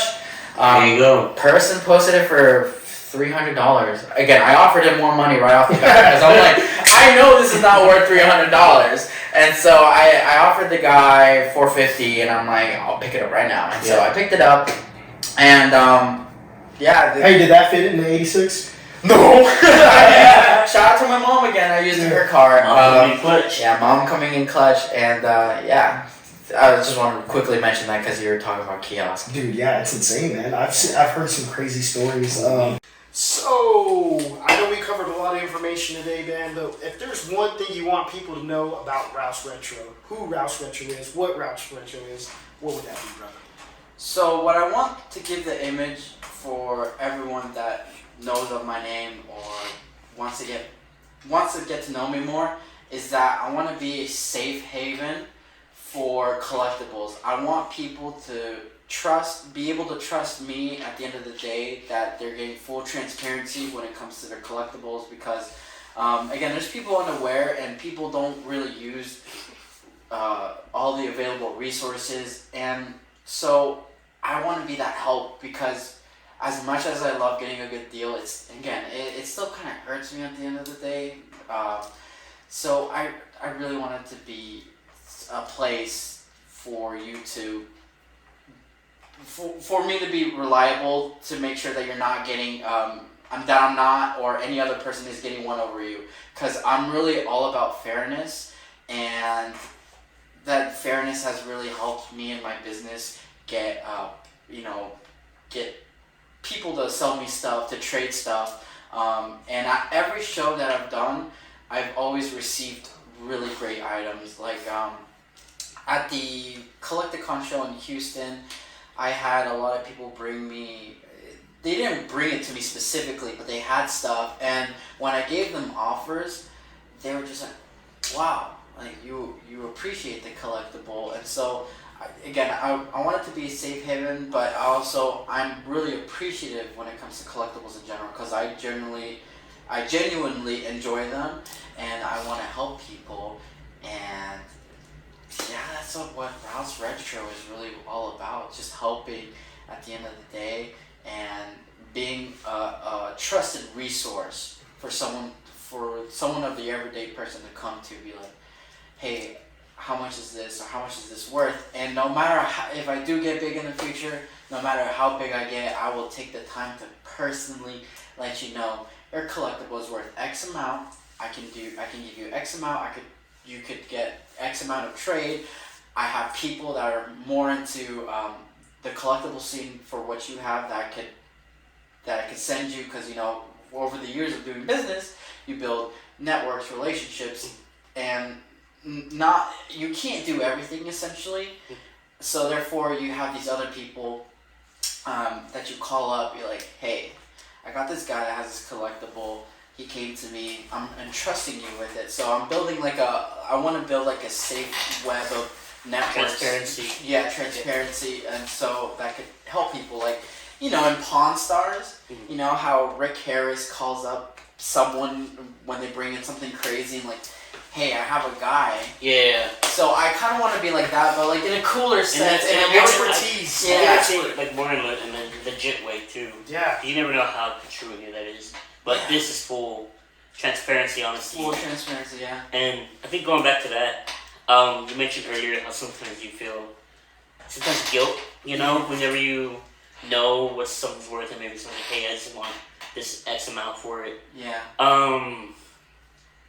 Does it happen often to you? Do you ever feel that guilt a lot, like whenever you do deals, like purchasing, or is that something that you kind of have brushed to the side? And you're like, you know what, it is what it is. It's business, and we move. Again, a lot of the deals I do get is through Facebook Marketplace, and a lot of the deals I do get is really good. Right. Yeah, I still experience that guilt, but knowing that one day I'm gonna give it all back, pay back for Right. all of that to help me grow and try to do what's right in the collectible scene, because there's not that many people that really would take the time to help someone out individually. Like if I get a DM about any DMs that I get about any sort of help, I help 100% the way the best I can, and if I can't, then I know someone else can. Yeah. And so therefore, as the years go by, the more I grow, again, hopefully, I can, again, going back to the safe haven, I can be the person you can trust at the end of the day, because I'm not trying to get one over you, stuff like that. But yes, I do experience that guilt sometimes. And I think that's what we all try to give back, even with like us doing the donation for Children's First as a Swapalooza. That was important, right? That we give back. Yeah, that was some way. yeah, absolutely. And anytime that we can, we definitely do. But there is, I understand the business side of it too. Exactly. We're not doing it just cause. Right. In some cases, right? We're like, well, not in some cases, but the business side. Yeah, business side. We're doing it for the profit margin, right? Exactly. Yeah. And that's just the truth of it. Is like we can, we do pay these setup fees, these, the prices for the items themselves. Mm-hmm. There is taxes involved, so that's why, we try to get things for the best possible deal that we can get them as business people. And we're a store. They do the same thing. I think there's a certain ethical practice that you approach, an ethical approach in all of it. But hey, when people are giving you their prices, at the end of the day, it's their prices. That's right. And so I don't really think you should bash yourself or exactly like that. Yeah. Like we just picked up me and my roommate picked up a Roomba, a vacuum, for $5. Really? Let's go for between $4,000 and $1,000. We got for $5 at a garage sale, simply because they had stairs that they don't, it's not gonna steps to get into one room to another. It didn't make sense. Yeah. So for them, they're like, well, we're gonna just get rid of it. $5, we know what it goes for, and as do they. Yeah. But we just say, hey, you know what? It's a better deal for us just because we can use it. Yeah. So that's just part of business, and I appreciate you being transparent about that. Of course. Yeah. One question I wanted to ask was that obviously we all get trades in, right? We all get trades in. What item or what genre of TCG do you get traded in the most? Like for us, obviously we concentrate on FUNKO a lot, but for you cover Magic, Pokemon. Yeah. So the one item I do get traded the most are raw cards, but mostly from the mid 2000s era. Not exactly. So there's two different kinds of Pokemon. First, we have Wizards of the Coast, which was established in 1999 with Pokemon, with the licensing rights, and so that went from 1999 to 2003. Wizards of the Coast was printing out Pokemon cards, and then the year after, that's when they lost the licensing rights, and then transferred over to Nintendo. Then Nintendo started printing out Pokemon cards.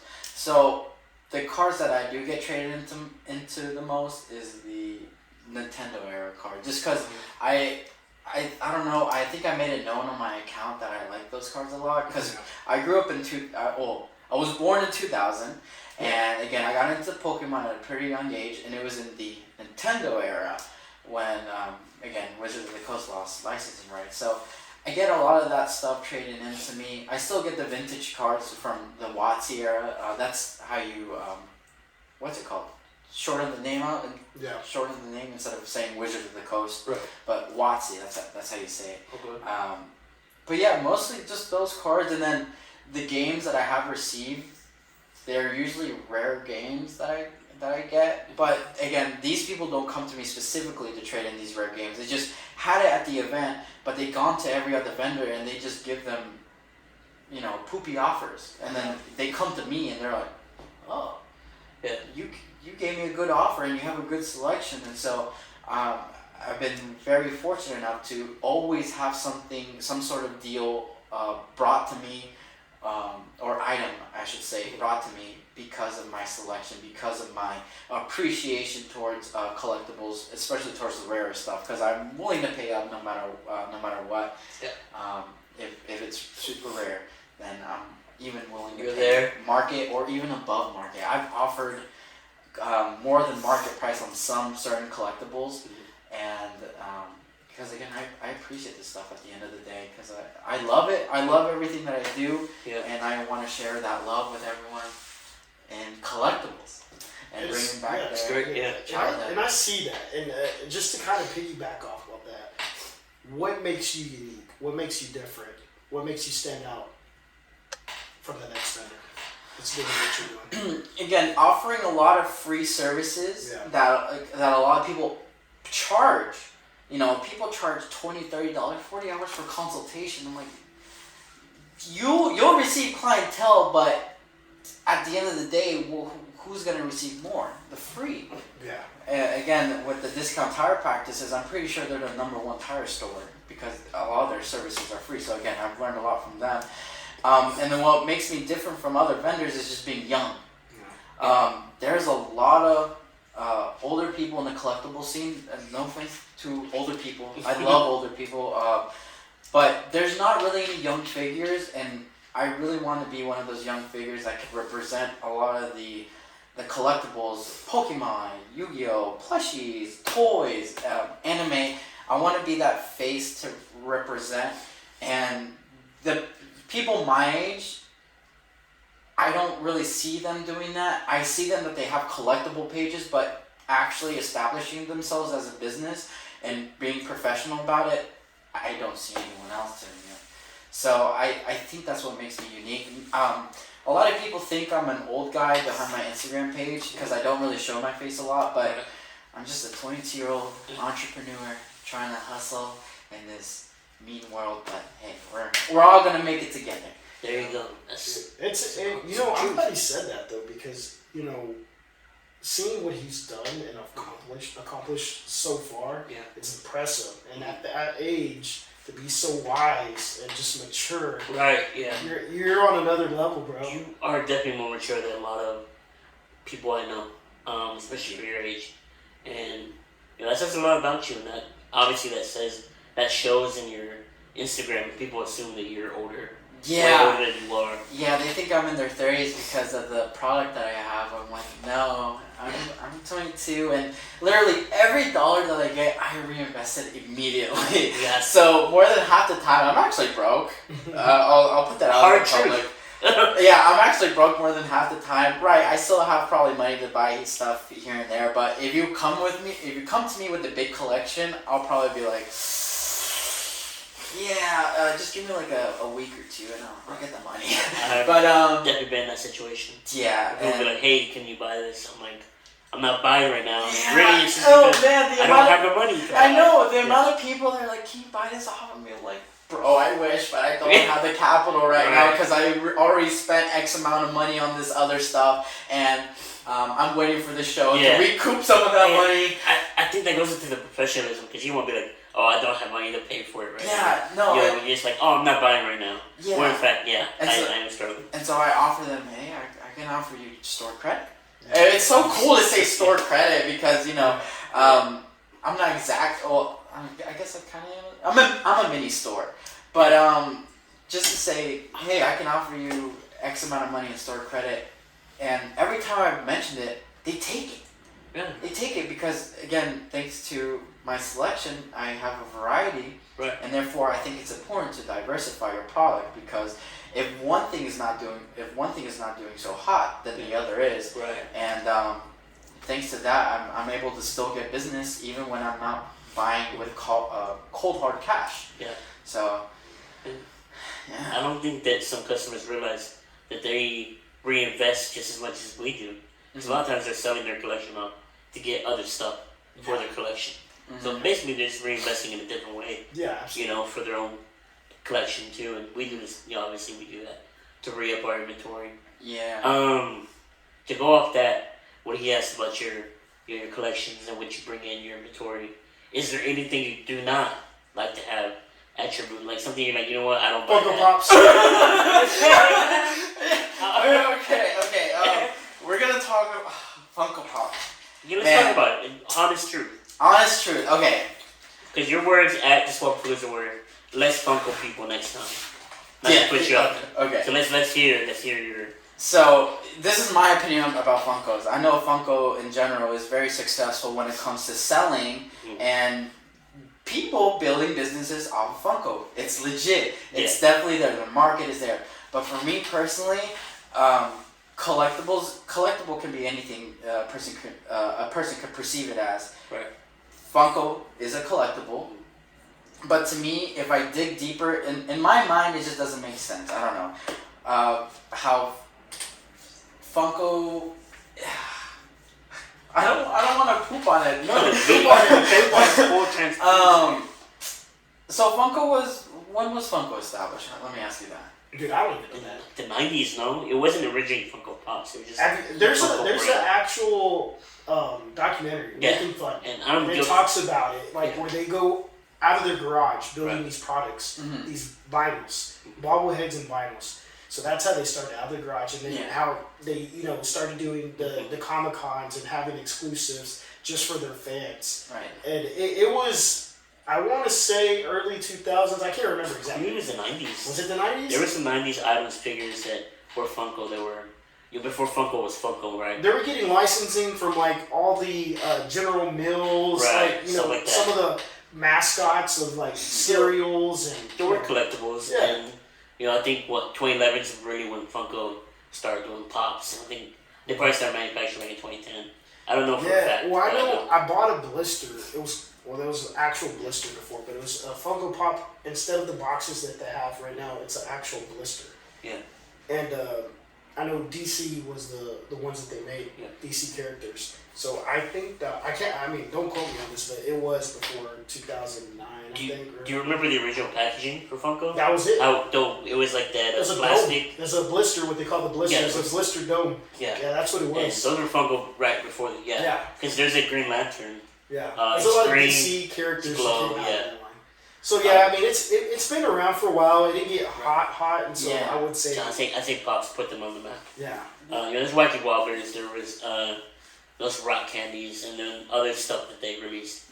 The cars, those were pretty popular whenever I came in. Yeah, they wanted to mimic like the Japanese vinyl. Yeah. At the time, so they had a hit Kari line, which was mimicked after the Japanese vinyls. But I guess up until then, Funko took over. And Funko was, even now, I think the one is still holding strong.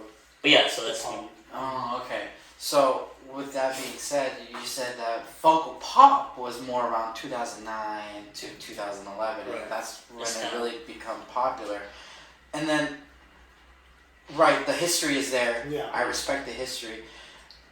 But just the way that it could easily, one thing is, the way it could easily be counterfeited as open box to new, there's not necessarily sticker seal if that's true. Sure. Yeah. Right. So that's one thing that could, in my eyes, that really could mess with a lot of purchases. Something being advertised as new when it's been open box, the figures been taken out. I can see that. Yeah. And then that's one issue that really bothers me. Two, a lot of the collectible Funko Pops are event exclusive. Is that correct? Yeah. So, with that being an event exclusive, it's exclusive to the event. There's not that many people that can make it there. But at the long run, besides it being exclusive, like what else is there to it? Right. And so that's how I see it. And also, I had an argument with a friend who's no longer a friend. Oh wow. Yeah. She liked. It was actually the girl. Oh. Okay. Yeah. She's no longer a friend, but. Yeah. Yeah. She had Funko Pops, and then she had the. Don't quote me on this if she ever does see this. I think at the time when we were talking about Funko Pops, she had the idea that new in box was the same as open because she still had the original packaging and everything, and she could just put it back and it'd be new. I'm like, no, that's not how it works. And but she's like, again with the sticker stuff, it's like, oh, there's no seals or anything on it. And I'm like. I've actually heard this before Yeah. from several people, and then the mainstream of it. Yeah. I think it's like a blurred line between what is new considered. Because, I mean, there's really no way to tell if a pop is new. You know, unless you're just like one of those that has an eye for checking every single detail. Yeah, I know, like, in the earlier days of Funko, there's a lot of imperfections in terms of like, quality control. Paint jobs. Yeah. They weren't, I don't think Funko expected pops to be what they are now. So there was, like you said, there wasn't a whole lot of quality. I think their vision was just to be an everyday household thing because they had the vision for it. Yeah. We know we were talking about mission and vision earlier of a company or of your product, and they had it, and they've been successful with it because they cover everything under the sun. Yeah. They get licensing from everywhere, right? And so the only thing that they'll probably never get is Nintendo. But you know how that goes. They did get secure Pokemon. Yeah. Mario and everything else, they you know how they are. That's what they have the amiibos for that. Yeah. So there's so much competition that it kind of like you know be competitive. And I guess so. Obviously, Funko is your stay away from, at least for now. Yeah. At what point do you say, okay, you know what? I guess 2 questions, 2 in 1. What do you consider to be retro, given your name is Rouse Retro, and at what point will you be like, okay, you know what, now these are retro, so I can hold these in my inventory because they are. Well, for me, what's considered retro is basically anything from my childhood that I can remember. Okay. But that usually dates up to like 2010s. Anything below that, I think me myself would consider retro because they're not being manufactured anymore. So pretty much like a decade old. Yeah, like a decade old for me to consider retro, and then for vintage, 80s. I think that's a little bit. Yeah, around that. Yeah, around that area. So honestly, that's what I would consider retro. Just anything from my childhood, anything a decade old. It's collectible. It's cool. I mean, it's something we could all look back to at the end of the day. Be like, I remember that time when I was 10 years old, looking at I don't know what's a 10-year-old collectible. I don't know. Let's say 10-year-old Pokemon card. Like, I still remember trading my friend for it. And so to me, Tamagotchis. Yeah. Oh, yeah. I used to love those. I think we talked about that. Yeah, because I had some Tamagotchi toys. Yeah. Yeah. But honestly, retro can also be applied to as just nostalgia. Anything that you could remember from the past could technically be retro. It depends on the person's point of view. But I think that in terms of my view, just anything that I can remember is retro. Yeah, I think that's fair to say because typically when I talk to people or I go to retro events, it's 80s, 90s, 2000s. Yeah. So yeah, I agree. That's fair. I guess one more question I have, another one I have is in the same kind of aspect. Okay, Beanie Babies, right? Beanie Babies have always been the comparison to Funko Pops, which I don't agree that they are a good comparison. I don't think I've ever heard that comparison. Really? Yeah. That's a huge comparison. I've heard the comparison of Nendroids and Funko Pop. Okay. That I could go on and talk. I think that. What do you think of Squishmallows? And because I feel like Squishmallows. Squishmallows. Mellows. Squishmallows. I feel like it's more of a comparison to Beanie Babies than Pops. I ain't gonna lie, it's a little basic. The design. Right. What Squishmallows? Squishmallows. Are Beanie Babies not? I mean, okay. What Beanie Babies, what Squishmallows, and what Funko all have in common is that they all have a certain shape they follow. Okay. Right? Funko Pop has the big head, small body. Spinny. And and Squishmallows is always round. Yeah. And Beanie Babies, they were just animals. Little bears. Bears. They weren't ever big Beanie Babies. If I recall. So. Were there big ones? There's the small ones, the medium-sized ones, and then there were big ones. There were like regular size. I've never seen. Nothing that big, but like maybe like that. Yeah, Oh. because there were like a lot of the sporting events that I'd go to back in the 90s and 2000s. They'd have like not mascots per se, but they'd have like a cat or whatever Beanie Baby with the outfit on. They were the larger ones, but they were still small. And what they would change is just they have the model. They just change the design every time. Right. Yeah. And that's what I don't really like. Oh, I like plushies, and Squishmallows go in the plushie area. But in terms of collectability, I don't think Squishmallows are that collectible. When did they come up? They hear like 2018? Right, 2020. I think during like COVID times. Yeah. And they really got popular. And so it was. I guess it's a collectible for the beginner. I would say, I don't know. They're cute. People like yeah, them. they're cute. They're comfy. Yeah. My sister Yeah. has a couple actually. She has like a big Hello Kitty one. She has. Like I said, that was my biggest seller this weekend. No, Squishmallows. yeah, it's still sellable. It's Right. like the Funkos. It's still there's a market for that stuff. Yeah. And but for me as a collectible Connoisseur. connoisseur guru, collectibles guru with the 30K Bulbasaur. Anyway, I don't really see it being like there's not enough personality per se, not personality, but you know, with Pokemon, they released different everything. They had what's from silverware to school supplies to mini figurines to bigger figurines. They again with the diversifying thing. They didn't just have one model. So you see, that's like too narrow. Like it's too narrow and one trick pony. Yeah. Right. They stuck with this. And that's the brand. They branched out into anything else. And so Funko did the bigger Funko Pops, but it's still the same model, it's just different size. But with these other franchises that I am really big into, they did a lot of different, and that's what I really like because there's still Pokemon collectibles till this day being found that people don't know about. Yeah. I can think of a handful of collectibles that people just don't know about in Pokemon. There's a lot of bootleg stuff that Pokemon have. It's just there's rich history with these other franchises, and with Funko, the history is there. Yeah. But it's not as rich as these other companies, And so I guess that's why I'm not too big of a fanatic when it comes to Funko. And it's just, it's not something that I ever heard of growing up too, because I watched a lot of TV.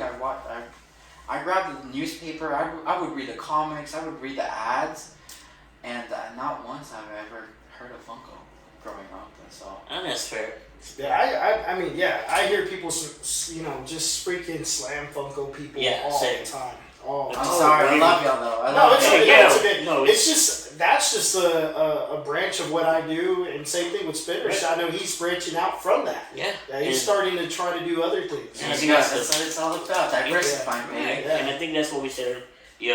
How we all are from different things, different rooms, but it all ties them together. Yeah. And it's a beautiful thing. Absolutely, man.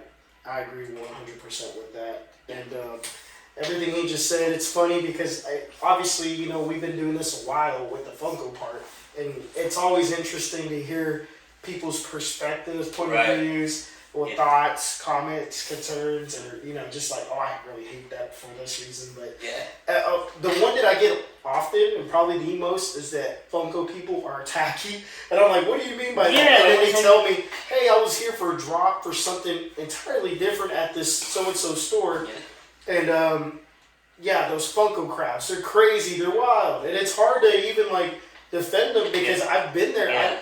There's been places where I've taken him. I've been almost trampled. Yeah, they no respect or nothing. So I understand some of those point of views. Seeing it firsthand. Yeah, I remember we went to a San Diego Comic-Con drop. We're standing outside of Barnes and Noble, and there was no order to the drop at all. That was actually the inside of the mall on the inside entrance, and then on the outside. We're on the outside. And they put all the selection up front right there. We could see them. As soon as we're getting there, there's people slapping pops out of each other's hands, grabbing them, pushing him out of the way. We were first in line. Yeah, we're first in line. And we got scraps, whatever we Yeah, get. everything I got was damaged. Yeah, Because people just reaching in and smashing stuff. So I get why the Funko community can at times get a bad rap. Also, it's very storage consumage. I mean, you told me that you've got to bring like 8 storage containers. yeah, I have about 40 bins. Yeah, they don't. So much space. And the condition is very easily damaged, or you can easily mess up the box. And there's, I mean, condition is everything with collectors, but I would imagine it's like kind of like it's 10 times worse. With Funko. Like, you get one crease on it. It's they have edges, right? And these edges are flats. They get stuck, pull out. Now it's like bent, and it's like that right there can just completely shit on the value. And the hardcore collectors, they don't even want to make you an offer sometimes. They're like, I don't want it. It's They want it fucking has to be pristine. Yeah. Exactly. And it's hard to please a lot of people. Yeah, and that's we're just here to do our thing at that point. If you don't like it, then there's nothing we can really do about it at that point. Yeah. It is what it is. Some of the shows, like, I'll be honest, some of the shows that I do, like, Funko isn't the #1 seller. Yes. Oh, yeah. A lot of my vintage items will sell better than Funko, especially when I have the retro gaming out. And I think those retro shows are the ones where they don't do as good. Oh yeah, we've set up at the Retro Mania shows and Retro Expo. I mean, I do better on my vintage items than I do with Pops. That's what's so crazy. It's like my last one, I mainly had Pops, and that was huge. Like, they did well. Yeah. But I know if I had brought this stuff, it would have been even better. But just based on what I brought, it was Pops. It was. And we know vendors Funko vendors that have done the retro shows, and they're like, nah, we're not doing that because they don't see the value in it. I think what you can get away with when doing that, those retro shows, is bringing items that Pops that are retro themselves. Like, the Star Treks, the old Star Wars. Yeah, the definitely. Ninja Turtles, the Pokemon. How many times have we met customers that like, I'm not into Pops, but I found out that they have the C-3PO or whatever. Right. And you're just a fanatic, you gotta have it. Yep, exactly. And you get those collectors that just collect a character or just like me, I would get a Pikachu Funko Pop, like the big one. Right. Yeah, that's the only one. Have you seen the huge 18-inch one? Yeah. Yo, he has a Pikachu shelf section. Really? Yeah. I'll send you a picture. Yeah, I need to see that. I haven't seen that yet. I'll FaceTime you too. Okay, sounds good. Yeah. So, but yeah. Do you have any questions for us, bro? That's the last thing I want to Well, ask. I learned about how y'all met, but we talked a lot more in Louisville, so I kind of have a sense. Very jealous of that. I should have been there. Yeah, you should have hanged out with us, man. Why would you? Oh yeah, you said it was too soon. Yeah, it was too short notice. Yeah, if there is anything you have to ask us. What got y'all into Funko Pops though? You said I was into sports memorabilia. Yeah, and then you said a friend got you into Funko Pops. Stephanie. Well, it's funny because I used to have selected Funko Pops, like the sports ones and the Star Wars ones, because I was selling sports memorabilia cards. I actually started with sports cards. Yeah. And Stephanie, which is a really good friend of mine, shout out, long shot. She helps me at Band Expo. She was like, hey, you should really get into these Funko Pops, blah, blah, blah. And I was just like, oh, I have a couple, but I'm not really big into them. Whatever. They hadn't taken off yet. And we started going to like drops and getting some cool ones and stuff like that. And she's really the one that sparked me more into it. But that's kind of how I started. I was only collecting I was collecting and selling the sports ones and Star Wars Pops. So some DC, but not much. But I didn't get into it till I want to say like 2011. Yeah. Damn, that's still right at the beginning. Yeah, but Stephanie had started way before then. Yeah, so she was actually the person that really got me into that. Yeah. I want to hear her point of view. Yeah. Right. Funko Pop and she still helps me. Like for the Fright Night boxes, she picked up too. Because a lot of times I'm busy doing something when they drop, and then she's really good at that stuff. So that's who got me started. And me, I think I said the last one. My mom bought me one for Christmas. She bought me one for Christmas, and that's what really started it all. Because I didn't want to pay $13 retail. I was like, what they want to do? Talk to me? No. So then she bought me one for Christmas. It was like a little gift. And then I was like, okay, I have a sale. Which one was it? Cell, Perfect Cell, Oh. Dragon Ball Z. And then I saw Frieza at the store. I was like, okay, I'll get a Frieza. And then I ran into Goku, right? And then that's when all downhill. All downhill. And, you know, my friend Gabe, as mentioned in the last episode, he invited me to a pop swap. And by then I had way too many. And I had a lot. I'm like, I ain't really collect. So I was like, oh, I'll bring those. And that's when we get him back. You know, long story short, here we are now interviewing you about this. About FUNKO Pops. About everything. Man. About everything. Too, Yeah. So really, really cool. it's been a blessing, man. Yeah. I'm really grateful for the position. So with the FUNKO Pops, then open the business and building a brand and all that. Because you know, I didn't have plans for this. This wasn't. I was very introverted, very to myself. And you know, I talked to him initially, to JJ, and we just hit it off right away. And then fast forward like 2-3 months, and he tells me he's going to another show. I attend it just as a customer. Yeah. And then I'm chilling with him again. And that's really when that's actually the first time I bought my big grail, because I bought the Rey Mysterio SCCC from Ray. Yeah. You know, Ray was great. Ray was the pop father to all of us. But that's where I got my first grail, and then eventually just, you know, I talked to him about it. Like, oh, should I consider vending and stuff like that? Just as like a side hustle, something to do on the weekends, because I was in college at the time. And then fast forward, I started setting up the shows, bought my first collection from Robert Bladen. It was a good deal. Initially, I was like, oh, I had so much anxiety. But now I wish I could have got the deal I got then. Like now, it was like 100 pops for like $2.50. So $2.50 a piece. Like, where are you gonna get that? Yeah, you know. Can't find those out there. So, so that's really when it started. And then it wasn't until even last year when I attended my first convention, WaveCon, the first one I did, actual con. That's when I was like, you know what, I already had spinners and all that when we had the shop. I said I needed that because, you know, we didn't know what was going to happen with the shop. Yeah. But that's really when I was like, you know what, this is what I'm going to do. Because I already graduated college too, from ETA. So I was like, had free time. So like, I'm going to dedicate everything to this now. And in the past year and a half, the growth has been like huge, you know. That's awesome. So that's where we're at now. Huge. Absolutely. Huge, where you host your own show, your collectible show. Huge to where we are right now, a podcast. Yeah. Cheers to many more things in the future. Thank you, brother. We appreciate that. Yeah, we had the idea for it, and we're here now. Retro Palooza. So that's coming that's up. coming up. That's coming up. That's next weekend, correct? I've done that show several, like maybe 3 or 4 times. Yeah. And it's out there at the Esports Arena in Arlington. Shout out. Those guys some of the vendors there bring like arcades, stand-ups. They got the kiosk. I mean, it's insane, some of the stuff I find. And whenever I'm networking, you know, as a vendor up there, I'm just picking their minds and stuff. And some of the stories that I've heard, man, they get those. Some of those guys have gotten those things for free. Yeah. Again, from closing down. Man, there's this really, really cool story I won't forget. But there used to be a FUNKO Land over in Richardson off of Beltline that I used to go to for all my gaming, you know, needs and wants, whatever, as a kid. And FUNKO Land was like a precursor of what is now GameStop, right? Yeah. And obviously, I'm talking mid-90s, right? This is back then. And the guy had a Nintendo 64, like, whole setup, whatever.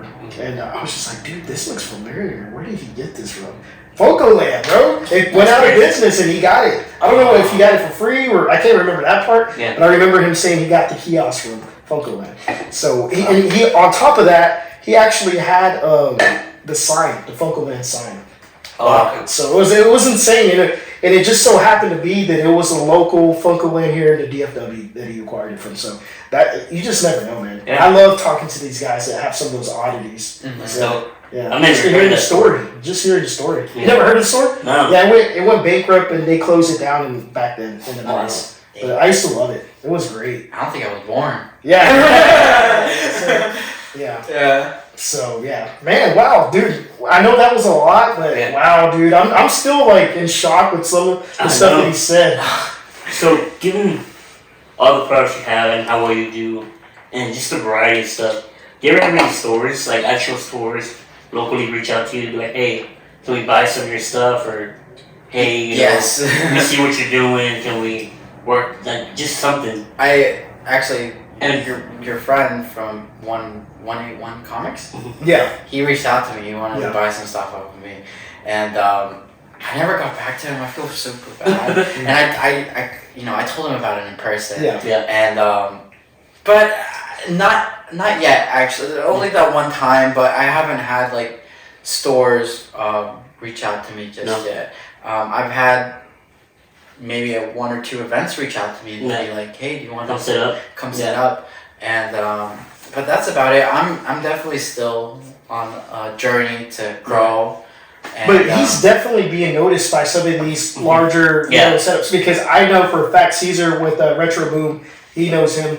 He knows what he Retro has. is great. Indigo Plateau, those guys over there know who he is. He sets up with their at their swaps, right? You've done their swaps. When they had their 1-year anniversary, I set up with them, and wow, that was a great turnout. Shout out to Indigo Plateau, thank you so much, guys.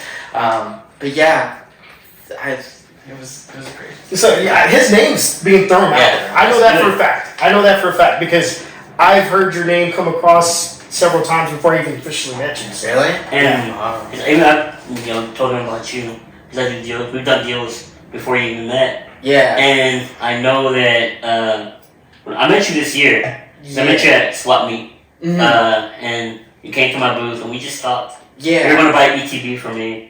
Yeah. I remember if you bought it or if I gave you a tax price. I pulled up with a friend, and she bought a bunch of Funko Pops. I remember that. Yeah. Yeah. And that's when we started talking. Yeah, that's when we started talking, but we didn't really officially talk until I think till Collecticon, I think. Collecticon, somewhat, and then we started talking more when I did that deal, that Dragon Ball deal with you, where I sold you a bunch of Dragon Ball figures. Yes. Oh yeah. I remember. Yeah, that was when we really started talking. Yeah. And even at Swap Meet, we didn't talk till you came back because you had left the booth. You left, and then you came back like I don't even know an hour later, and that's where we exchanged Instagrams. Yeah. And all that and. I honestly, I was, so that happened, I was already following him. I don't even know how. Yeah. I want to say it was through Retro Boom, honestly, through Caesar. Probably, yeah, because I know that he met you then, because I remember him talking about the anime figure thing leading up to yeah. And so I was like, I already knew who you were. So it's crazy how, in this collector community that, I didn't even know him when I was following because I was a fan. Some of the stuff he was posting, I was like, bro, I mess with retro gaming, so I was like, I'm a fan. So it's like, it's cool to see it full circle. That it was like destiny. Right. Now we're like in each other's circles and hanging out. And I met Retro Boom at the Houston Collecticon. Again, I admired what they posted too, so I followed them. I forgot how I ran into their account, maybe the Explore page, but I admired them. And then I went to their shop because they had a trade night, and I got to talk to. I got to talk to the curly hair guy. That's Caesar. Yeah. Oh, Caesar. Okay, I'm sorry, Caesar. I'm sorry for forgetting your name. But yeah, I got to talk to him and I introduced myself. I remember I was so nervous introducing myself because it was like the first time I got to say like, "Hey, how's it going? My name is Angel. I'm with Rouse. Rouse Retro. No, but I'm with Rouse Retro, which that's me basically. And so I remember I said it so awkwardly, and he greeted me to his city, and then I bought some stuff off of him, and that man has great selection, bro. Shout out to Retro Boom. What's up, bro? I've only got a chance to meet him like one time, and I was brief at Retro Expo. But I feel like Retro Boom Caesar, he's a great accumulation of everything that all of us do. Yeah, absolutely. He has pops, he has cars, the clothing, he has shoes. They made their own custom shoe, which I did buy. That's awesome. So I just think that's really cool. We do want to get him on the show too. Oh, dude, it'll be. So I would love to know. Dude, his following is insane. Yeah, some of his TikTok videos, bro. Every time he posts something like new, especially when it was like the cowboy thing, he's like, "Come on over, pal." I messaged him immediately and said, "Bro, dead, and love it, whatever. And I was like, man, this guy, he's great. I love him. I'm glad I met him. We actually have an ongoing trade for next weekend. Oh, dude. He'll be in town next weekend. Oh, really? For Retro Palooza. Okay. Yeah, I'm definitely going to Retropalooza. I'm going to be shopping. I'm going to be shopping for sure. So that's Saturday and Sunday over at the Esports Arena. If you guys are interested, check it out. I'm sure this airs the Monday after. So either way. Yeah. No, actually, well, we had to schedule it for Monday, but hey, we get it edited and ready before Monday. We'll drop it before. Shout out to the people still watching. If you are in Houston, Retro Room is throwing their own show there. Yeah, they got their pop-up, the actual pop swap that It they is the 15th and 16th, so be sure to show up there at Retro Room in Houston. Yeah. Great people, great store. I haven't been there yet, but I see what they're doing. Bro, I've done so many trades with him already. Yeah. I've lost count. Hey, by the way, I already sold one of the Karama glows. Bang gang. There you go. So shout out to you, man. Yeah. I do want to backtrack with you a bit. I don't want to interrupt, but we did talk. You did mention when he asked you about your store, possibly getting a store in the future. You said 5 years, but you want to help your sisters, Right. Start their business. How important is you to help them with their brand, and how much independence do you give them? So it's not just you in control, but more so you kind of just giving them a direction where to go, and they choose their own path.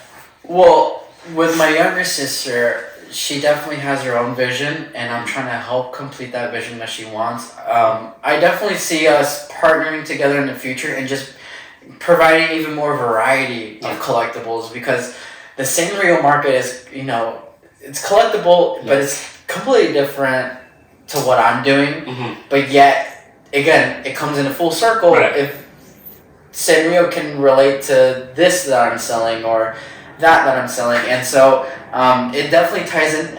Collectibles tie in together at the end of the day, and I just want to help her build that vision. And with that, I think we could definitely make something happen in the future. And then with my other sister, if she wants to work with us, then I'm more than happy to allow her on the team. I mean, she does help with my events, and I pay them. I pay them every time they do an event with me, because it's great help, and I really do appreciate them. And so being able to supply, if they can't supply for themselves in the future, which I doubt that won't happen, because they're hard. My sisters are hardworking. But if they want to go, if my middle sister or my older sister, if she wants to go a different path, she's very welcome to what me and my younger sister are doing. And so with that, I think that's great. Yeah, it's a great thing. It's rare to see siblings get along so well. I couldn't do it. Could you do it? I couldn't do it. I love it. I'd get bullied. I'm like, no, I'm out of here, boss. I mean, me and my sisters, we do get into arguments here and there. We do, pick on each other's, stuff. But at the end of the day, we can come together and just enjoy ourselves. It's all love, right? It's all love, yeah. And we all have our different ways of showing it, Mm-hmm. But that's beautiful, man. I think that's a great thing you're doing, and we support you all the way. Thank you. So any, maybe to cap it all off, any tips or, things you want to kind of give the people, like so they can, follow maybe in Rouse Retro's footsteps, maybe go this direction? Yeah, I definitely do have tips. One is always ask questions. Again, you never know what could come up by asking a certain amount of questions. Again, that's helped me tremendously in my business. Number two, always be nice to people. Again, it's always being friendly, because you never know what it could lead to at the end of the day. And again, it's still networking. Yeah. But we can differentiate business to friends at the end of the day. So definitely being nice to people.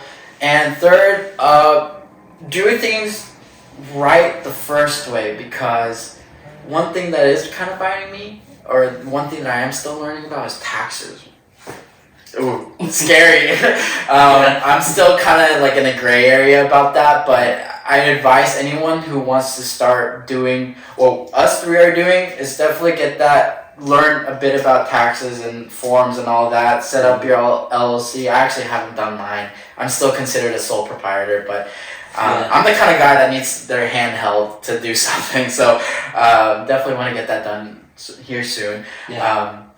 And so, get those 3 out of the way. Again, a business is not built through a loan that's just given to you. It's built from the ground up. You got to start from the ground up, and give it some time, be patient, and definitely do research about what you want to sell, what you want to buy. You're gonna face a lot of bad buys, a lot of bad relationships in business, but that's just a part of it. You'll grow from it, and that's about it that I could give tips about. But very insightful. Yeah, I mean, that's all real. That's all real stuff. So we go through everything you said to the T. You know, especially the asking questions part. Oh, you know, yeah. You know, me and a lot of people were afraid to ask things. Dude, I still ask questions. I've been doing this a that while, goes still ask questions. such a long way. I mean, he got his, he said big break from just asking a simple question. Mm-hmm. And, so never shy away from, putting yourself out there, asking those questions. Yeah, and if they don't reply the first time, give it some time. Yeah. And then bug them. Because that's what I did. I ain't gonna lie. Because the lady didn't text me until a week later, actually. I kept bugging her. That anxiety of, you really wanting a deal. Yeah. And you're not getting a Say the reply. FOMO, fear of missing out. Yeah, fear of missing out. Yeah. I have been victim to the one that's not replied to a DM, so I am sorry. I get so many DMs a day and doing so much now with the podcast. Sometimes I forget to reply to a message. He replies to me really fast. I don't have that problem y'all have. hey, don't put me on this. But yeah, man, we really appreciate you being on the podcast today. Very insightful, the most entertaining story I've heard in a long time. I love everything I heard. I think you have set the tone, set the bar for what viewers expect and we expect for having a guest. And, absolutely. You got big things in store for you, bro. Hopefully. Hey, we're fans. Yeah, we're fans. Okay. Yeah, I talk about you all the time, bro. Honestly, I feel like I talk about him all the time. Yeah, right. Yeah, so it's it's a good thing. If you're catching our attention, bro, it's a good. You're on our radar. It's a good thing. You see what Angel posted? Exactly. So we do appreciate you, bro. No, and everybody at home watching, I hope you guys enjoyed that because this is our first guest, like we said, many more to come. But man, wow. The bar has been set. I'm gonna plug myself real quick too. Rouse Retro, Instagram, Facebook, ROUSE.retro. Whoa. One last thing we didn't get to. What's your next event? Where can we catch? Oh, yeah. SneakerCon, which is actually this week, the 15th, the 16th, Saturday, Sunday, I will be there. Yep. I won't be selling sneakers, but of course I'll be selling my collectibles to the sneaker community. And I can't wait. Man, that's going to be great. Yeah, I maybe meeting Soulja Boy. That's why I kind of mentioned him. Yeah. Maybe, I don't know, because I'm definitely going to be bringing my cutouts, and there's definitely going to be a lot of big people there. And so I'm excited to network. I'm excited to meet people.